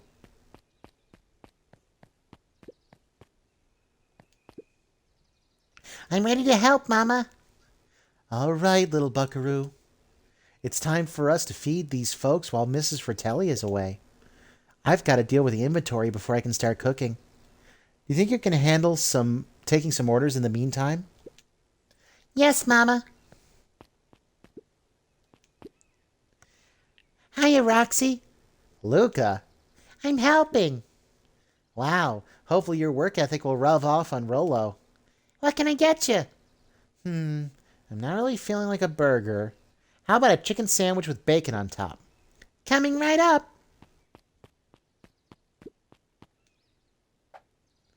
Ooh. Tender as chicken. Indulgent as bacon.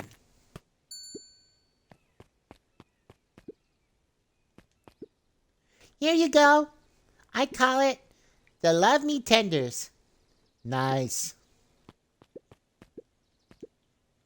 Aren't you a little young to be waiting tables? I'm just helping out. My father had me hustling when I was your age as well. Father always says, children are to be sails, pulling a family ever forward. That doesn't sound very fun. There's plenty of time for fun. For instance, Father and I always make time to have lunch together once a Luca month. glanced at the empty seat across from Gus. Should I come back? No, it turns out Father was too busy to have lunch today. I'll just go ahead and eat alone. Oh, Silver lining is, without him around, I can have my usual. A nice stack of cold cuts, topped with a pile of sloppy chili. Wow, that'll kill ya.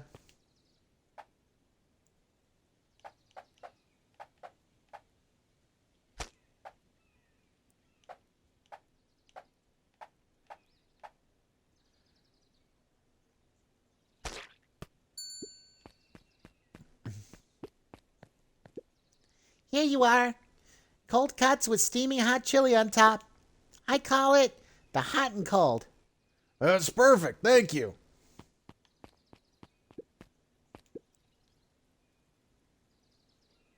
Gadzooks! They've shrunk the waitstaff. I have no idea who this is. Jeff slapped the table and gave Luca a toothy grin.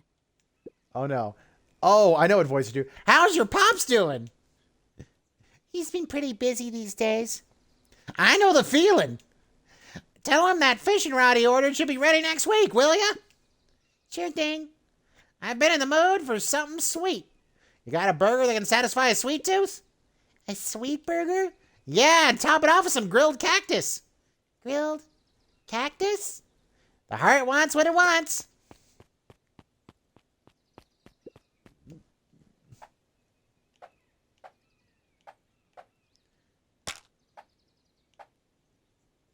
Succulent. That's pretty funny. I like that the thorns are still on the cactus, too. Here's your order. I call it the sweet and stabby. Now that's a burger with some bite. Looks like we're missing a few things. Why don't you run out and grab some more ingredients? Okay, I'll be back. That was awesome. We've got to do that more. I'm so here for that. Oh, that was fun. If I could just be left alone, young Mr. Van Horn. Oh, sure. Sorry to bother you. It's just that Mr. Kerr has asked me to make the opening speech at the festival. Being mayor and all, you might expect me to be a charismatic speaker. The truth is, I'm terribly nervous. I really don't think I'm cut out for this sort of thing. Cut out for being mayor or for public speaking? Both, I suppose. I never really chose any of this. It's more of a duty to my family. For our legacy. That sounds like a heavy burden. As for the festival, just speak from your heart. I'm sure it'll be great. Way to be supportive. That was nice.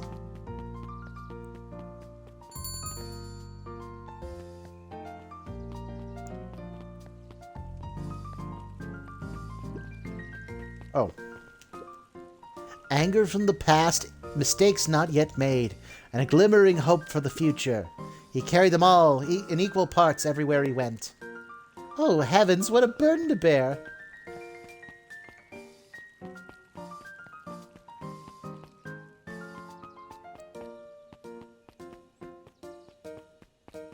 Can't talk to any of them? Wait, where does the last thing get delivered? Oh, I bet it's south. I bet it's south.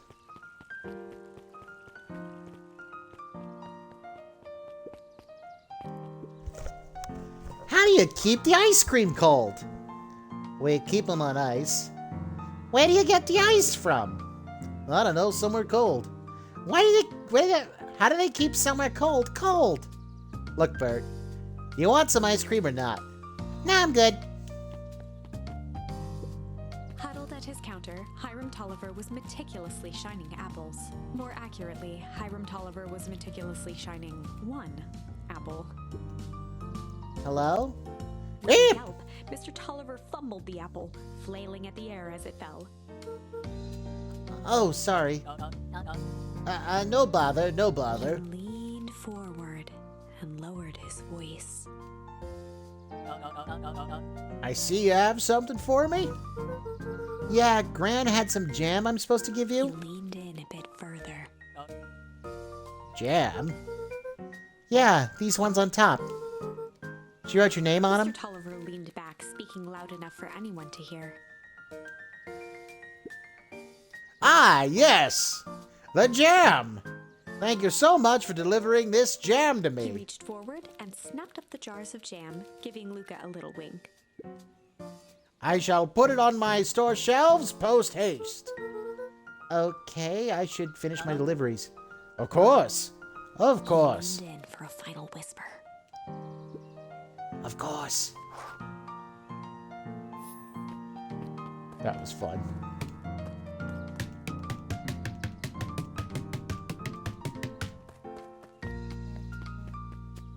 I got an achievement. Found a way to kick the watermelon. The same video? I guess so.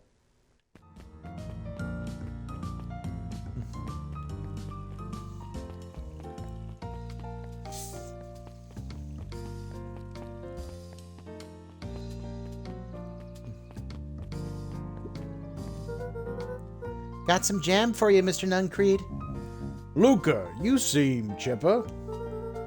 Well, aside from being on delivery duty, it's a nice day. Mr. Nuncreed eyed Luca for a moment, then nodded in agreement. I suppose it is. So, do you want your jam? Oh, right. Usually, Juniper drops those off herself. I guess she's busy today. Anyway, this is my last delivery for the day. Oh, in that Nuncreed case, snatched the basket from Luca. I'll hold on to the basket until the next time I see your gran.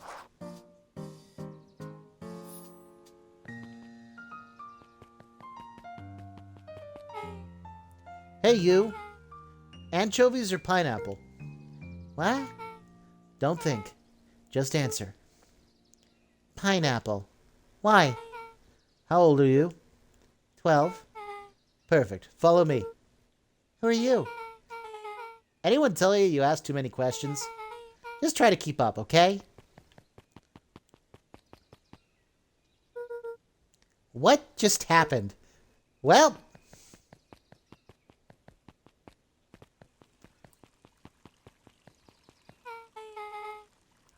Hey, what a crazy coincidence. Here's my new friend I was just telling you about.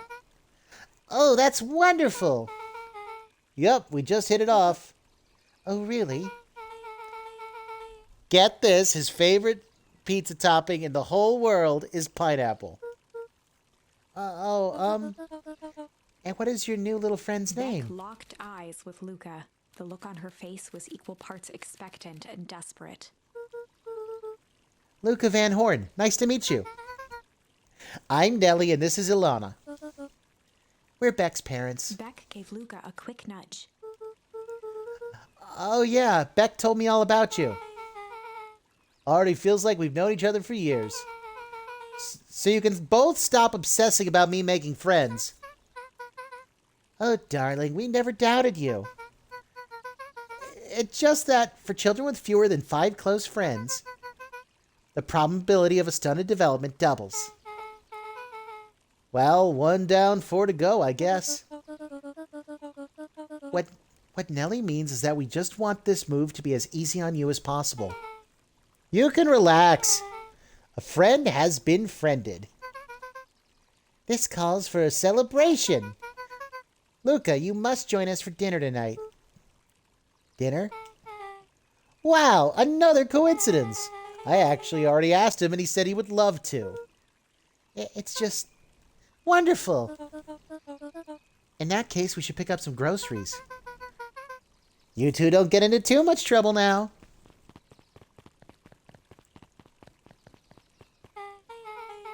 Wow, I can't believe that worked. Thanks a ton. You're welcome. I owe you one. My moms are great and all, but they can be a bit much sometimes. Our house is a little cottage next to that big mansion place. Wait, you live on the Valentine estate? Yeah, that's the spot. Meet me by their big creepy gate. Don't be late, or I'm back to square one on the whole friend grift. Great, see you there. I like her a lot. She's fun. I guess that's all of that. Before I do that, though, I'm gonna check the fishing hole.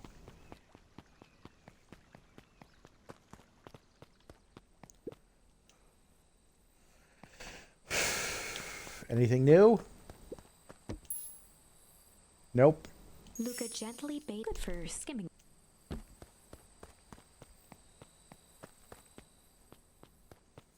All right. Back we go.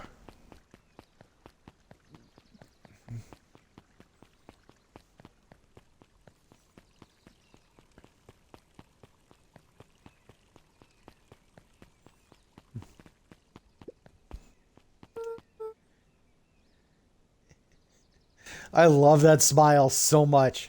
Good morning, Jeff. What's so good about it? Another day further down the tubes, if you ask me. Come on now, it's not all bad. The festival is coming up. Huh, the festival. Old Man Valentine used to put on cockamamie shindigs all the time. And where did that get us? Well, it's Perennial Harvest putting on this one. And they're doing it for the whole town. As far as I see it, the difference between the old Valentine Company and the new Perennial Harvest outfit Jeff dug through his pockets for a bit. is the difference between this empty soup can and this brown banana. Those are both garbage. Exactly. Crazy Jeff. Crazy Jeff is good. Oh, actually.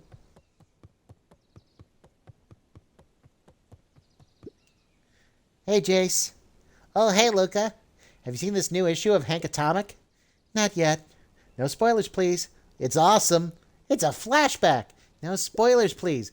We get to see how mild-mannered Henry Adams becomes Hank Atomic, man of space justice. Jace, no, spoilers. Oh, sorry. My point is you're going to love it. All right, Jace, catch you later. Roger that, Space Cadet. All right. I mostly wanted to see if he said something different because your friend didn't disappear.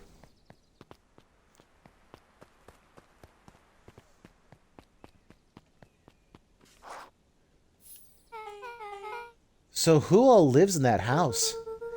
Eris and Gus Valentine grew up there. And Solomon moved in a few years back.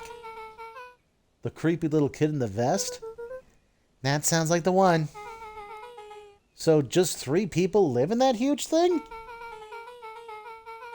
I bet a bunch of shady stuff happens all the time in a place like that. Not really. The Valentines pretty much keep to themselves. So it's empty and boring? Pretty much. What a waste. My mom says it used to be way busier back before Sharper died.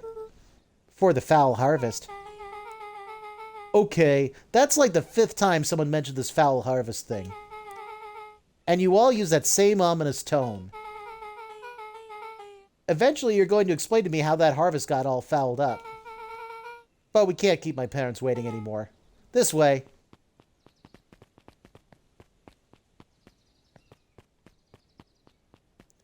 I like the little skip walk. Most kids would have just ditched me by this point. Why are you still here? You look like you could use some help. You know what, Luca? You're not so bad.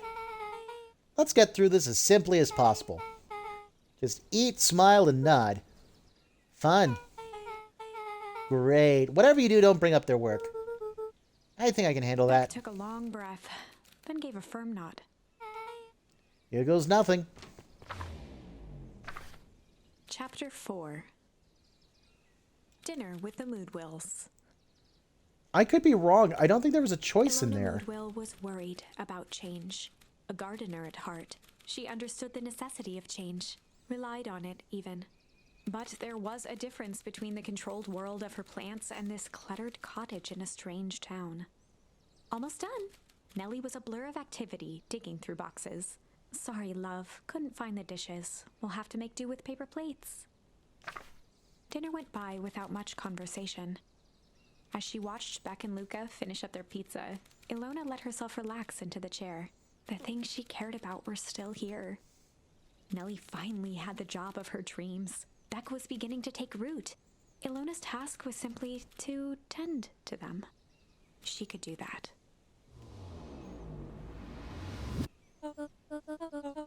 So, Luca, tell us a bit about yourself. Where do you live? Oh, I live with my grandma. Over on the other side of the river. Your grandma? Where are your parents at? Beck, manners. It's all right. My dad passed away in an accident at the fertilizer plant 6 years back. Oh dear. My mom's been missing for a few months now. Like, missing? His eyes were fixed to his plate, pushing a chunk of pineapple around with his finger. Nellie was the one who eventually broke the silence. Luca, how did you like the pizza? Oh, it was good. Very good. Normally we'd have put more effort into Ilona dinner. nervously gestured toward the boxes. We aren't fully settled in and Beck had mentioned that it's your favorite. I'm sorry, are we skipping past the part where he said his mom is missing? Beck! I'm sorry, Luca. This move has us all a bit tired. Luca wiped his face with his sleeve. No, it's fine. So, Beck said that you moved here for work? Beck gave Luca a swift kick under the table. Ow! I mean, what brought you to Beacon Pines? Oh, you were right the first time. We're here to work. Nellie won't tell you this, but she's a brilliant chemist. I don't know about brilliant, but I do love it. She's brilliant. Perennial Harvest just made her their newest lead researcher of deep engineering. She makes it sound more impressive than it is. I'm just happy that I get to make a difference in the world. Perennial Harvest is at the forefront of evolving agriculture into something more useful than sprinkling water and excrement on the ground. Luca glanced over to Beck. She seemed to be holding her breath. What Nellie means, Luca, is that there are different ways to grow plants. Yes, some people talk to their plants and hope for the best. And some people happily leave their job to allow a loved one to pursue their dream. You swore you didn't. Slammed her fist into the table, perhaps harder than she intended. Hey, Luca! How about some dessert? I actually have to meet my friend Rollo Luca soon. glanced outside to gauge the time. The sky was darker than he expected, filled with ominous clouds. Looks like there's a storm brewing. I should get going. Oh? I didn't think there was any rain in the almanac. Yeah, almanacs aren't that useful around Luca here. wiped his mouth one last time with his napkin and started to get up. Thank you all for the pizza. It was really good. See you at the festival, Beck.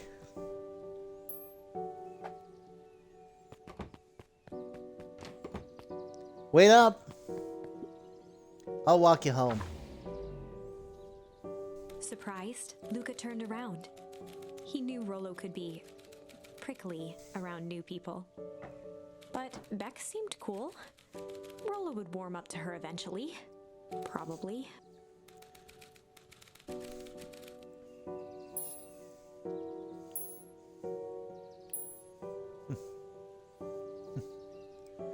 Let's go with Rumble! Luca began to respond, but the sky answered for him as the clouds above began to rumble with ominous thunder.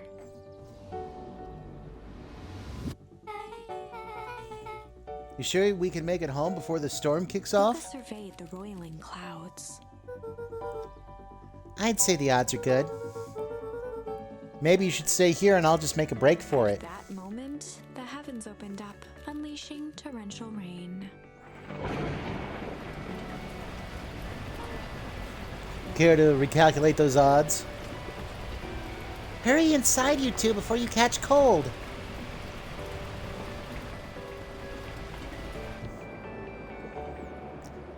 Luca, Nellie will keep trying to reach your gran on the phone. In the meantime, you two hold tight. Sorry. Not much to do up here. Most of my stuff is still in the boxes. Mind if I poke around? Be my guest. Luca squinted into the eye hole of the microscope. This looks wild. What is it? Gum? Luca adjusted the slide with his fingers to get a better look. I'm tracking the structural integrity of gum with increasing amounts of chewing. Chewed that one for 47 days. Luca wiped his hand off on his sweater and gave a nervous laugh. It's weird, I know. Beck looked down, timidly tapping the ladder with her feet. You think it's weird, don't you? A little. But weird can be cool. Good answer.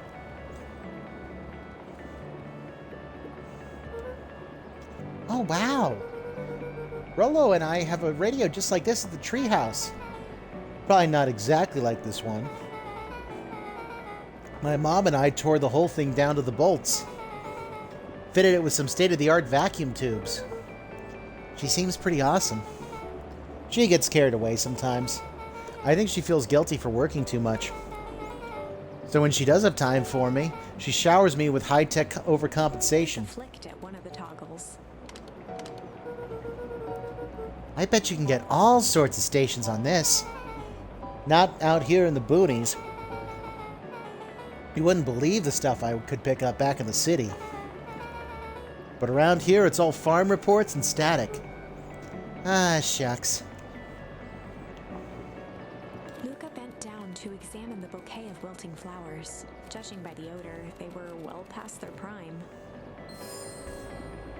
Pungent.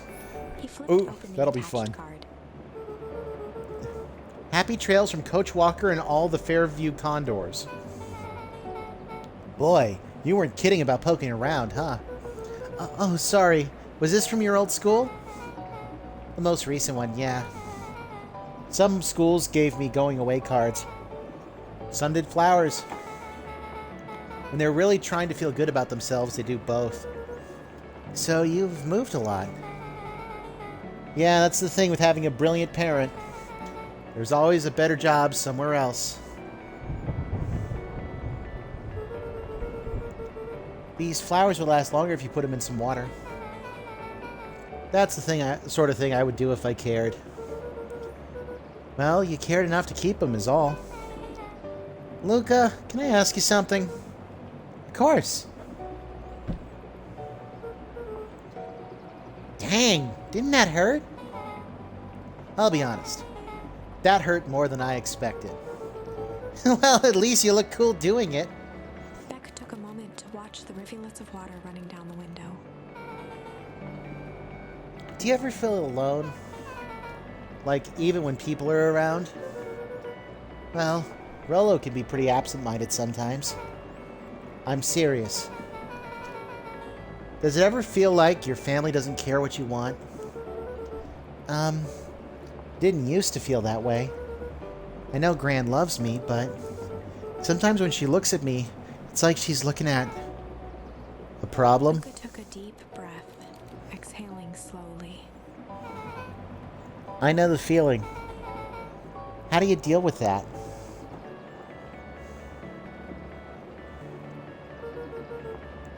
I guess I haven't yet.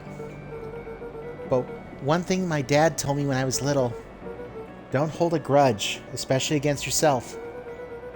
If you try to hold it all in, you're gonna pop. So then, what do you do when you don't know what to do? Dad never got to that part.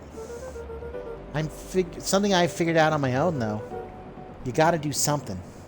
Anything. Here.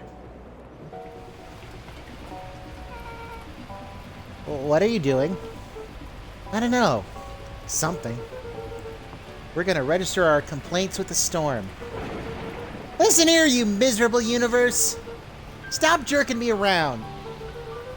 I just want things to go back to the way they were. Everyone tells me it's gonna be alright. That things are gonna change. Let out a feral scream that echoed Every time something changes, everything gets worse. Screw this town. Whoa. Let me try. Moving sucks. I hate it. I hate it that I hate it. Why can't I just deal with it and be happy for my mom? Why can't we just stay somewhere? Ah! Her voice dropped to a trembling whisper. I just want to be a normal kid. Beck brushed off her shirt and straightened up. There. Wow, I actually feel a little better. As abruptly as it began, the storm abated. Thanks. I needed that. Me too. I should head out before the rain starts up again. Sure, I'll walk you out. See you and Rollo at the festival? Sounds good.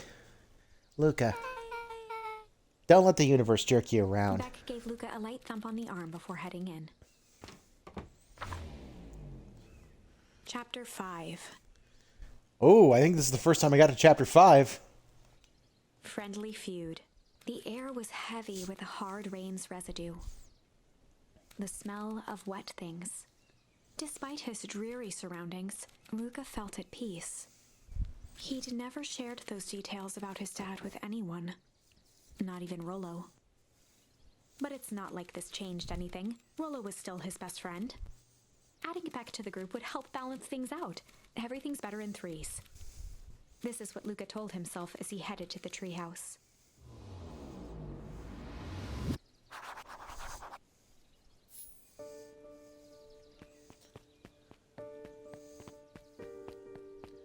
Whoa, hello.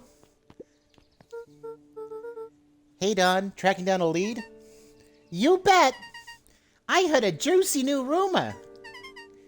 Turns out, when Sharper Valentine died, he left behind a particular last will and testament. Peculiar how? He didn't just give his kids an inheritance. There were conditions. Like what? The document stipulated that Eris had to take on a child as her ward. A kid our age, who just showed up to town on one night with a lawyer. Solomon? Bingo! So Eris was forced to take care of him? Yep, or she would have lost everything. Why would Sharper care so much about some random kid? Rumor has it old Sharper sowed some wild oats. That explains the way Eris treats him. Poor Solomon. How did you find all this out? A good reporter never reveals her source, Luca. She's my favorite character. I like her a lot.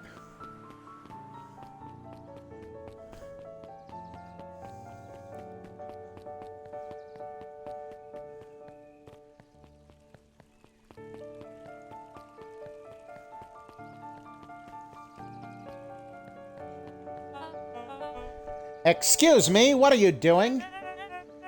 Just locking up for the night, sir. Oh, wonderful. I can only assume this means all festival preparations have been completed ahead of schedule. Not exactly, sir. The storm set us back a bit, and it's getting late, so we all decided to... You all decided? Yes, sir. I was unaware that your job involved deciding things. We are all here at Perennial Harvest because we believe in creating a better future, yes? Yes, sir. Very much, sir. Do you want to be the one to tell this town that we failed them? No. That we gave up because there was a little rainstorm and we all got sleepy? Of course not, sir. Good, then it's decided. Yes, sir. We'll work till the task is done. See that you do. Harvest awaits.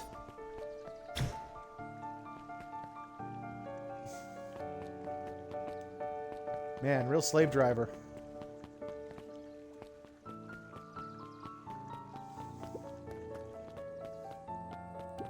Let's see if Pungent gives me anything. It does. Luca wrapped a twig of thyme around the hook. Some fish have refined taste.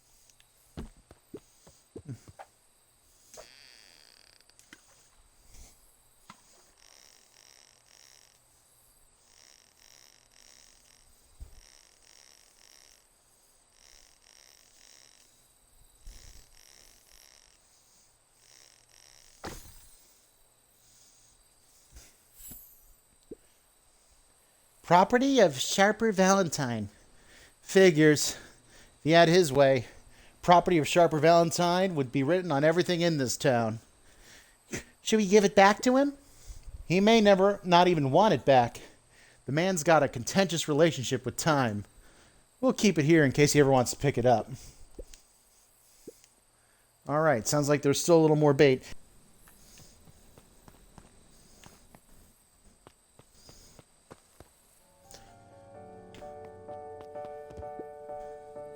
Rolo, are you still up there? I'm sorry, Rolo isn't accepting visitors at the moment. Come back never. Luca had only ever heard him speak in this stiff yet gentle tone a few times, and it always meant one thing. You're upset. Oh, what makes you say that? Maybe because my best friend abandoned me for no reason? I didn't abandon you. I'm just a little late. Rolo scoffed. The rain held me up. Liar! You weren't even home. What? The storm got bad and I got worried, so I went looking for you. Imagine my surprise when I made it to your house and you weren't there. I hadn't made it back yet.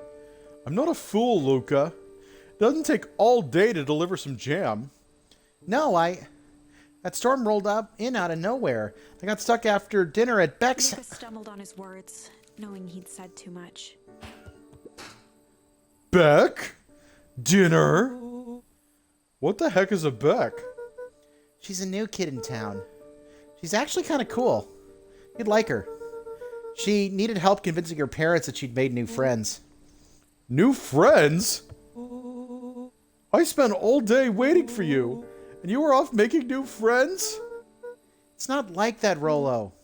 You know, while I was waiting, I made some upgrades to Mission Control. It was gonna be a surprise, but you took so long the storm knocked it all down. Just like you knocked down our friendship. What does that even mean? Luca became instinctively angry in response. Both boys were now shouting across the distance. It means you're a bad friend. You don't care about me.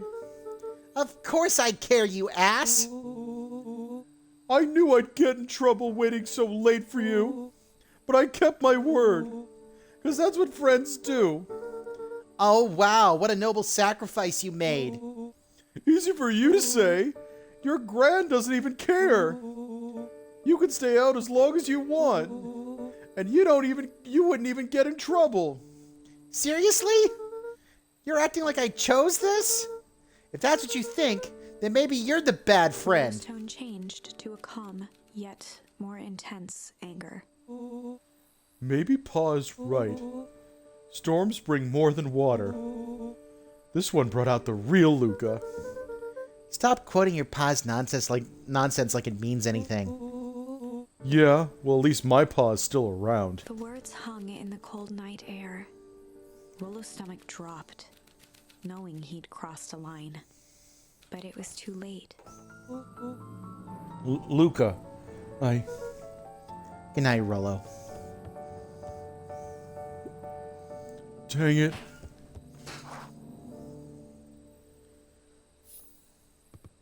That doesn't feel good at all.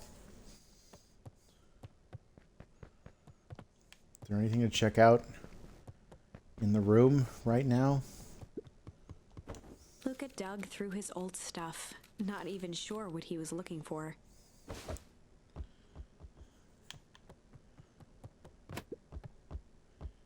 Rolo. What a jerk. Call me a bad friend. Ooh, I'm Rolo. Look at me and my amazing family.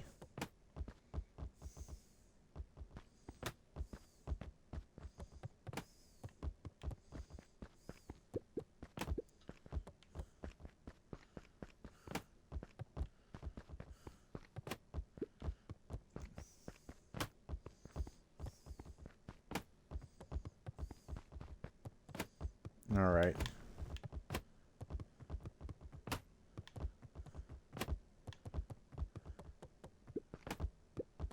I think that's everything. Well, let me go out. If Rollo thinks I'm still going to the festival with him, he can shove it.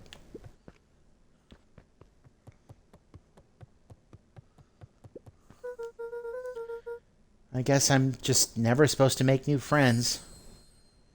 Aww.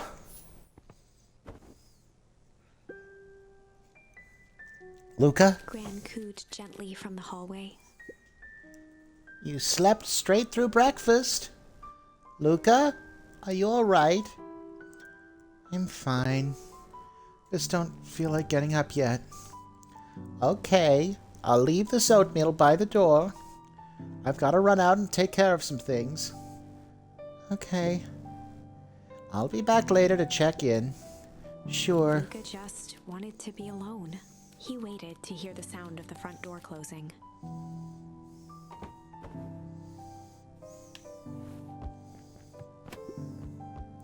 Bet Rollo's still gonna go to the festival. Huh. He's gonna be miserable.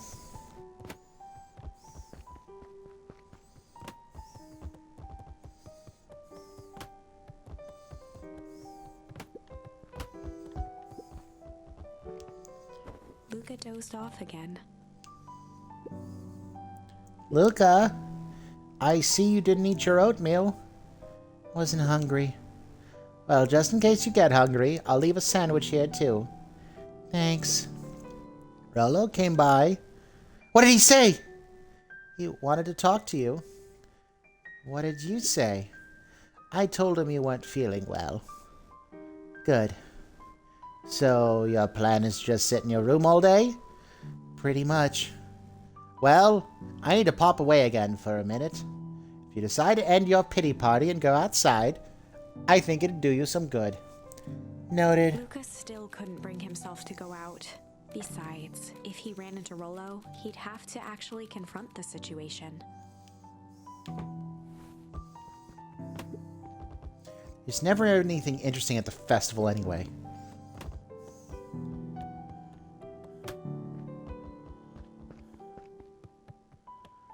Can I... Is it telling me to try to shoot up there?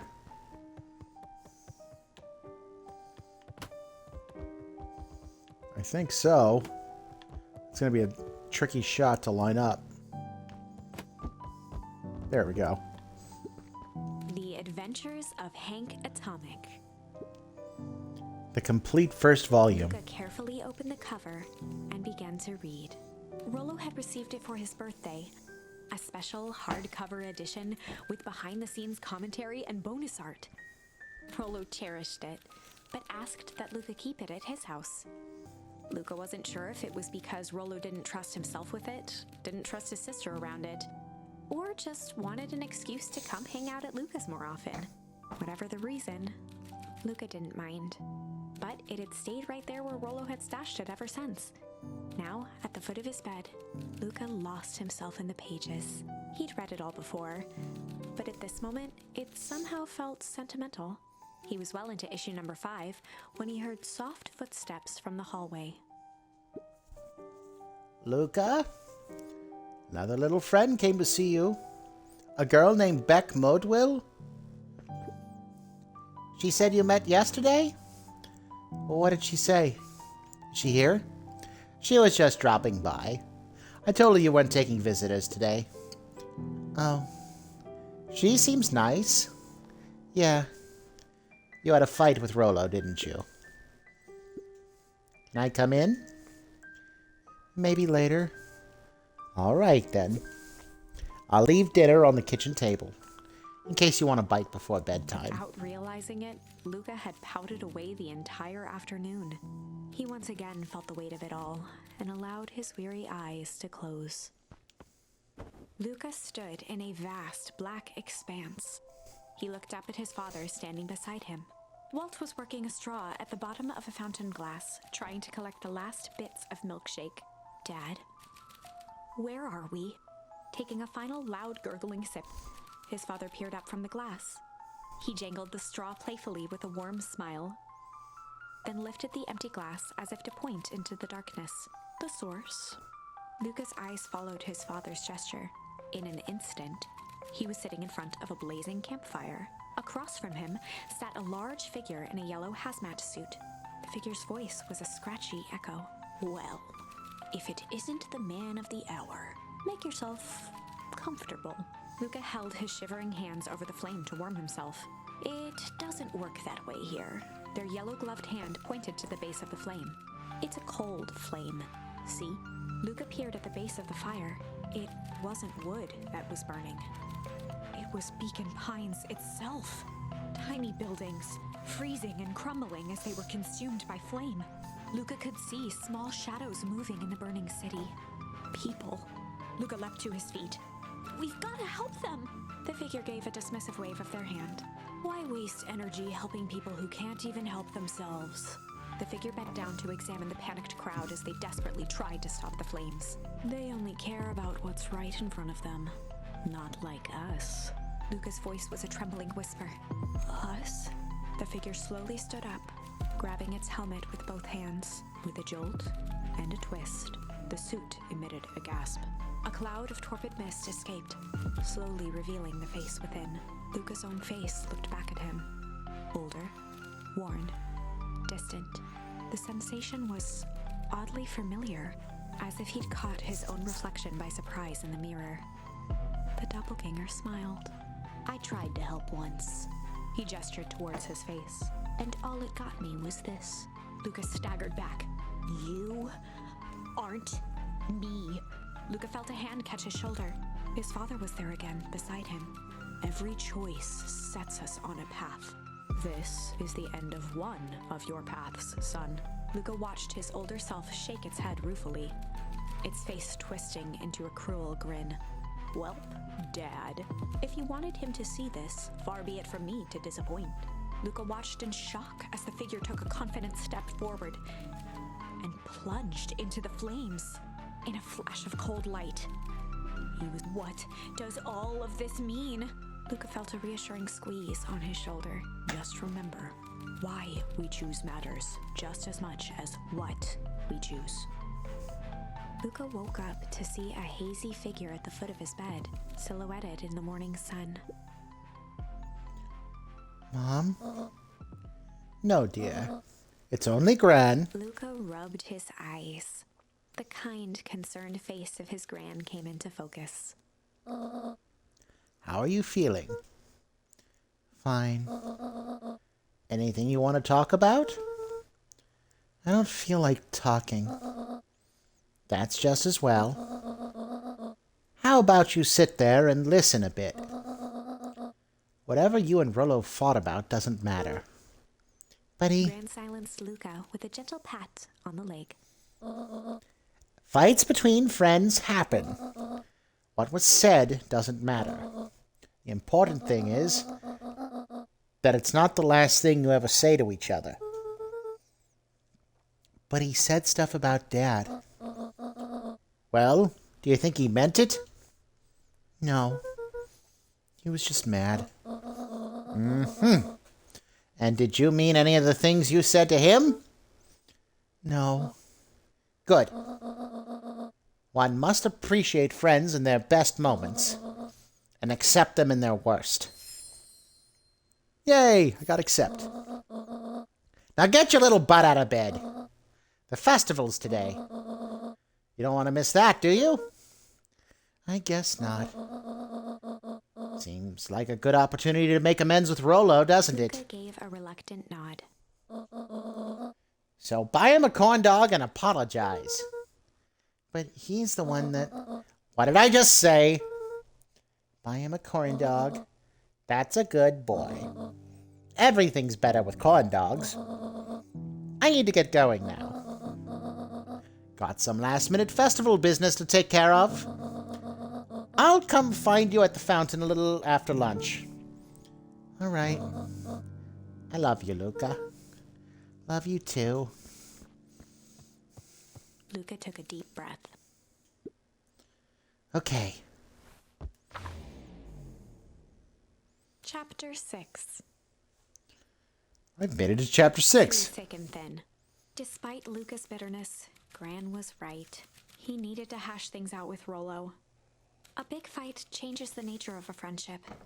Whether, in the end, it is for the better or for the worse, all comes down to understanding. If one is not careful, the same familiarity that builds the strongest of bonds can become the wrecking ball that shatters them. Luca emerged from seclusion, taking in the crisp festival air. But the events of the day weren't on his mind. He had to find Rollo.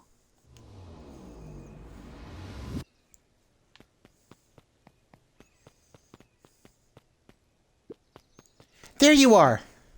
Luca! Rollo wanted me to tell you something. What is it? Roxy rolled her eyes, shaking her head. A space adventure, though you needn't buy it.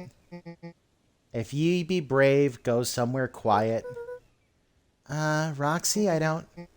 It's a riddle, Luca. My goofy little brother wants you to find him. Luca looked down and kicked at the dirt. Look, I know you two had a fight. The only thing more annoying than my little brother is my little brother without his best friend. So I'm doing this one favor. Now, I need one favor from you. Whatever it is that went down between you two, squash it. I like her. Space adventure, though you needn't buy it. If you be brave, go somewhere quiet.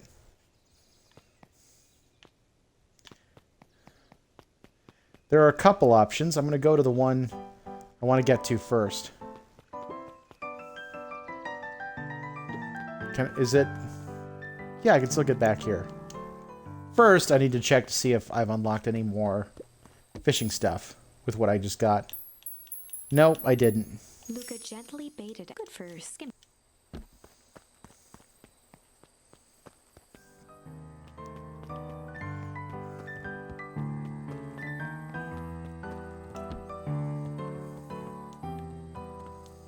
Okay, I was wrong.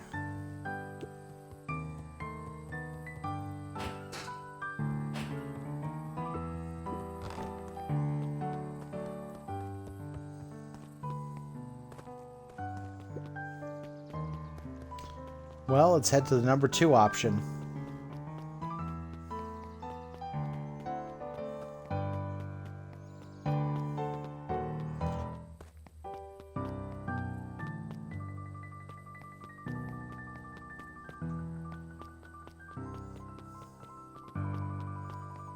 Go somewhere Oh, go somewhere quiet. I just figured out where it is. Let's see if I'm right.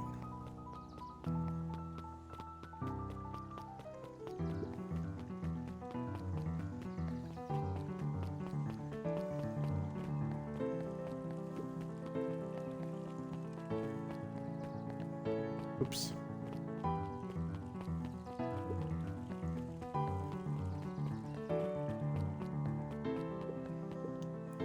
The library, somewhere quiet. Hey, Luca. Kato's eyes lit with excitement. I've been expecting you. Bravo on deciphering the first riddle. The first. Oh, you didn't think that was... Sorry, I got an achievement blocking the text. Oh, you didn't think that was all, did you? Rollo does go all out, doesn't he? Kato straightened up and cleared his throat as if preparing to sing. Ahem. On planet Farpool, you may take issue. When the 5th king dies, you'll need a tissue. Kato stared at Luca eagerly. Get it? Want me to tell you? No, it's okay. Let me figure it out. All right. When you find it, bring it here to be verified. And if you decide you want a hint, the offer still stands.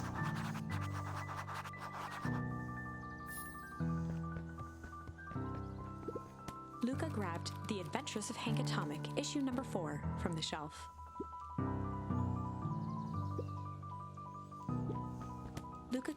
Adventures of Hank Atomic, issue number 5, from the shelf. Ah, you found He it. removed his book from the desk and replaced it with Luca's, turning on the lamp. As he slid the book under the purple light, 2 words glowed. The Adventures of Hank Atomic, issue 5.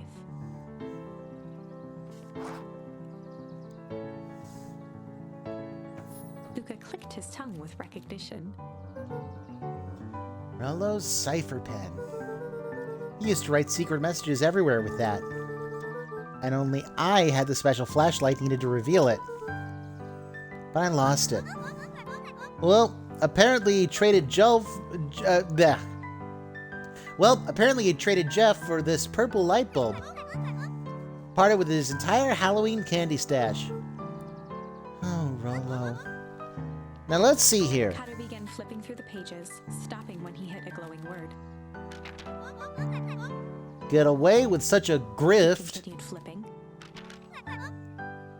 Only found in Grub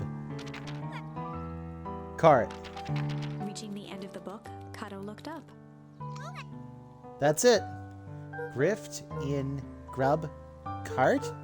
Grift in Griffin. Griffin's Grub Cart. He wants me to go to Griffin's snack stand. Oh, brilliant. I guess you're off then? Good luck on the rest of the scavenger hunt. Thanks, Kato.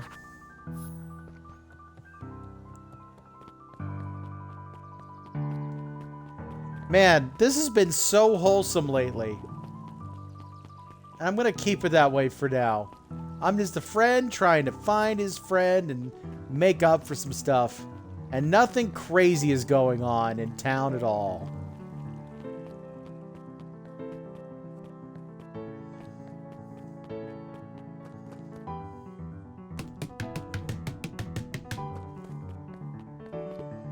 Where is Griffin's Grub Hut?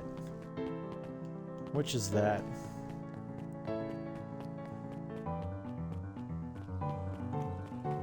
That's the one problem. I don't remember the names of places.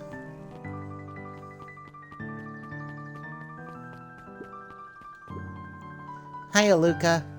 How's Griffin doing? What? Nothing. They all became flesh. Just pretend I didn't say anything.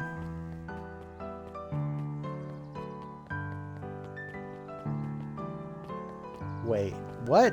Hold on, I'm confused. Go to Griffin's snack stand. Okay. So he's got a snack stand other than all of this. Can't remember which one's Griffin. That's the problem. Are you Griffin? Oh, no, it's not.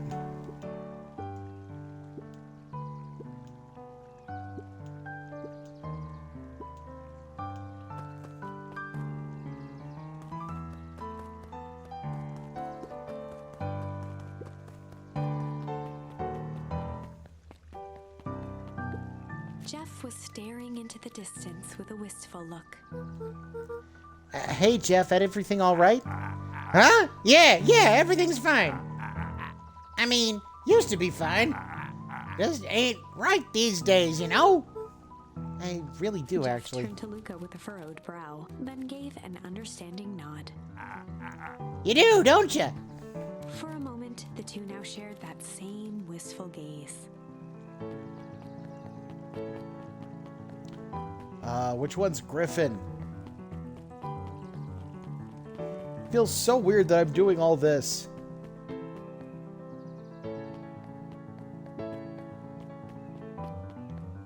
Let's get some news. I got a question for you. What do you think this whole festival is for? The way I figure it, Perennial Harvest is trying to win over the town. Like a bribe, but with balloons. Cynical. I like where your head's at. That's what I assumed at first, too, till I eavesdrop on a couple of gossipy clipboards. What if I told you that this whole thing is really A special shindig for a super special guest of honor. a special guest? Who? I haven't dug that deep yet, but whoever it is, PH thinks they're a big deal. Interesting. okay?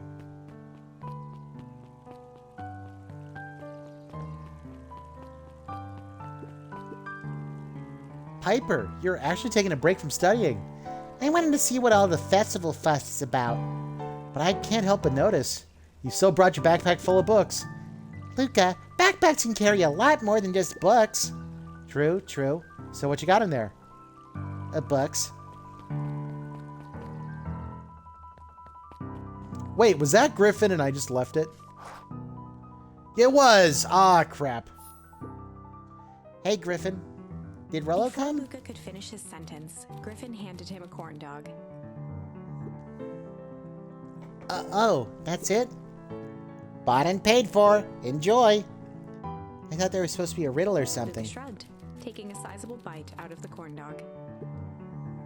Ugh. It's cold.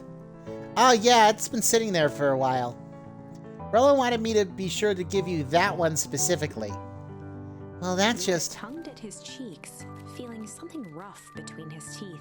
He reached into his mouth and pulled out a slip of paper. Oh, come He on! shook off the bits of corn dog to read the slip. A pickup when you need some pep. Near the fountain, up Luca the step. finished off the remainder of the corn dog. Ah, this is getting to be a whole thing. Coffee shop.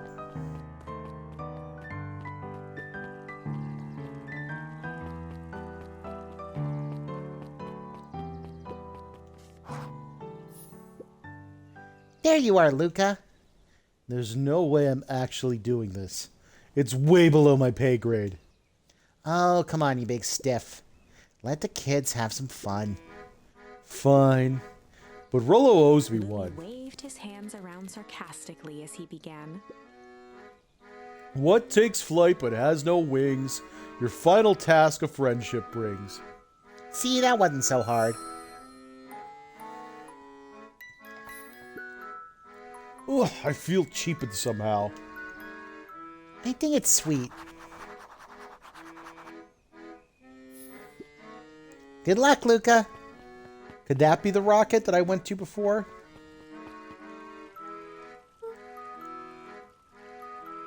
Hey, Hey, did you find the comic book?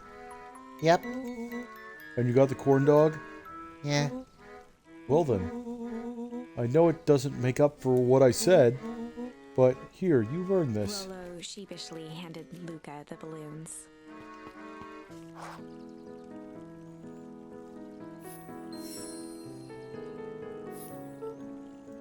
Thanks. You didn't have to go to all this trouble. I'm sorry I got so mad. Dang it, you were supposed to let me apologize first. Oh, sorry. No, you've apologized twice before me. Just let me do this. Luca, I'm really sorry. With everything that's happened, with your mom and all, I've always wanted to be there for you. Be a good friend, you know? When you said you were hanging out with someone else, I kind of freaked out. Hello. Still my turn! I feel like if you needed some new friend to help you, it meant that I wasn't good enough. And it was selfish and wrong. I was wrong. I'm so sorry, Luca. Okay, apology over. You can talk now. Threw himself at Rollo, hugging him as tightly as he could. Rollo, I don't deserve you. I don't deserve you either. That's why we deserve each other. So, what else do you want to do today? We could snoop around and try to find some info about your mom. Snoop where? We could probably sneak into Perennial Harvest HQ while everyone's at the festival. Aren't you curious about all the stuff those clipboards wrote down? What if we get caught? I think I've had enough excitement for 1 week. Let's just make the rest of the day about us. Really? Yeah, the rest of the world can wait one more day. You know, I have been wanting to get some work done on the MCDC on mission control. The aim is a bit unpredictable. That sounds perfect. I got bouncy balloons! Oh, that's the best. I love it. Let's see if any of the stuff I got works as bait.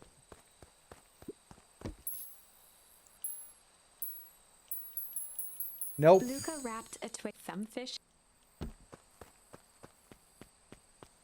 Worth a shot.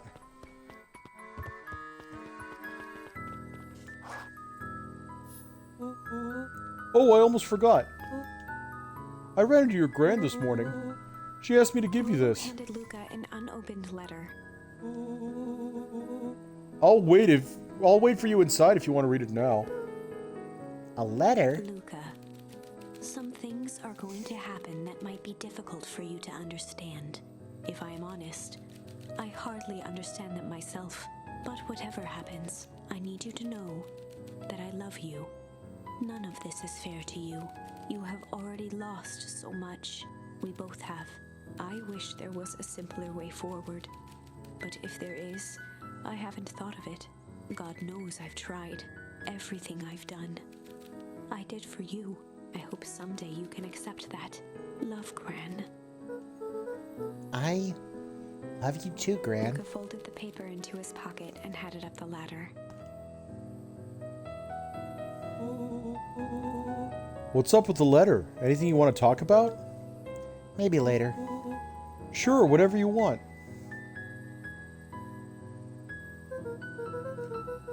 You know, you really didn't have to go through all that trouble just to apologize. I know, but we've been looking forward to the festival for weeks. And I ruined everything with my big mouth. This was the best way to make sure you still had a good time without me. Rolo. Luca was at a loss for words, but that was fine. Words aren't always necessary. The festival seemed nice. Was it nice? We can still go. No, this is fine. Well, there's always next year. Sadly, this was untrue. A distant rumble shook the treehouse. Huh? What was that? Oh man, we missed the fireworks? It was not fireworks. It was something the boys couldn't possibly comprehend. Something as old and cruel as time itself.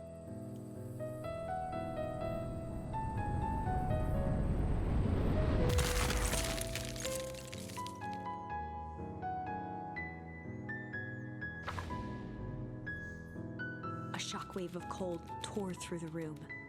A bitter, unfathomable chill. Before they could react, it encased them in ice. Two boys, reunited by friendship, only to be cruelly separated by a malevolence beyond reason. And so, our story ends on this melancholy scene.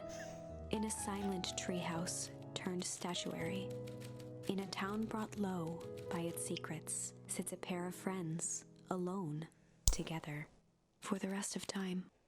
The end. No, that can't be the ending. It simply can't. I won't accept it, and I hope you won't either. There are more endings, more possibilities. I can feel it. We are just going to have to sort through them all until we find the one that fits. Holy crap, that was wild. I want to take this. I am going to call it, but I want to take a look at where I have choices now. Okay, that's an interesting one.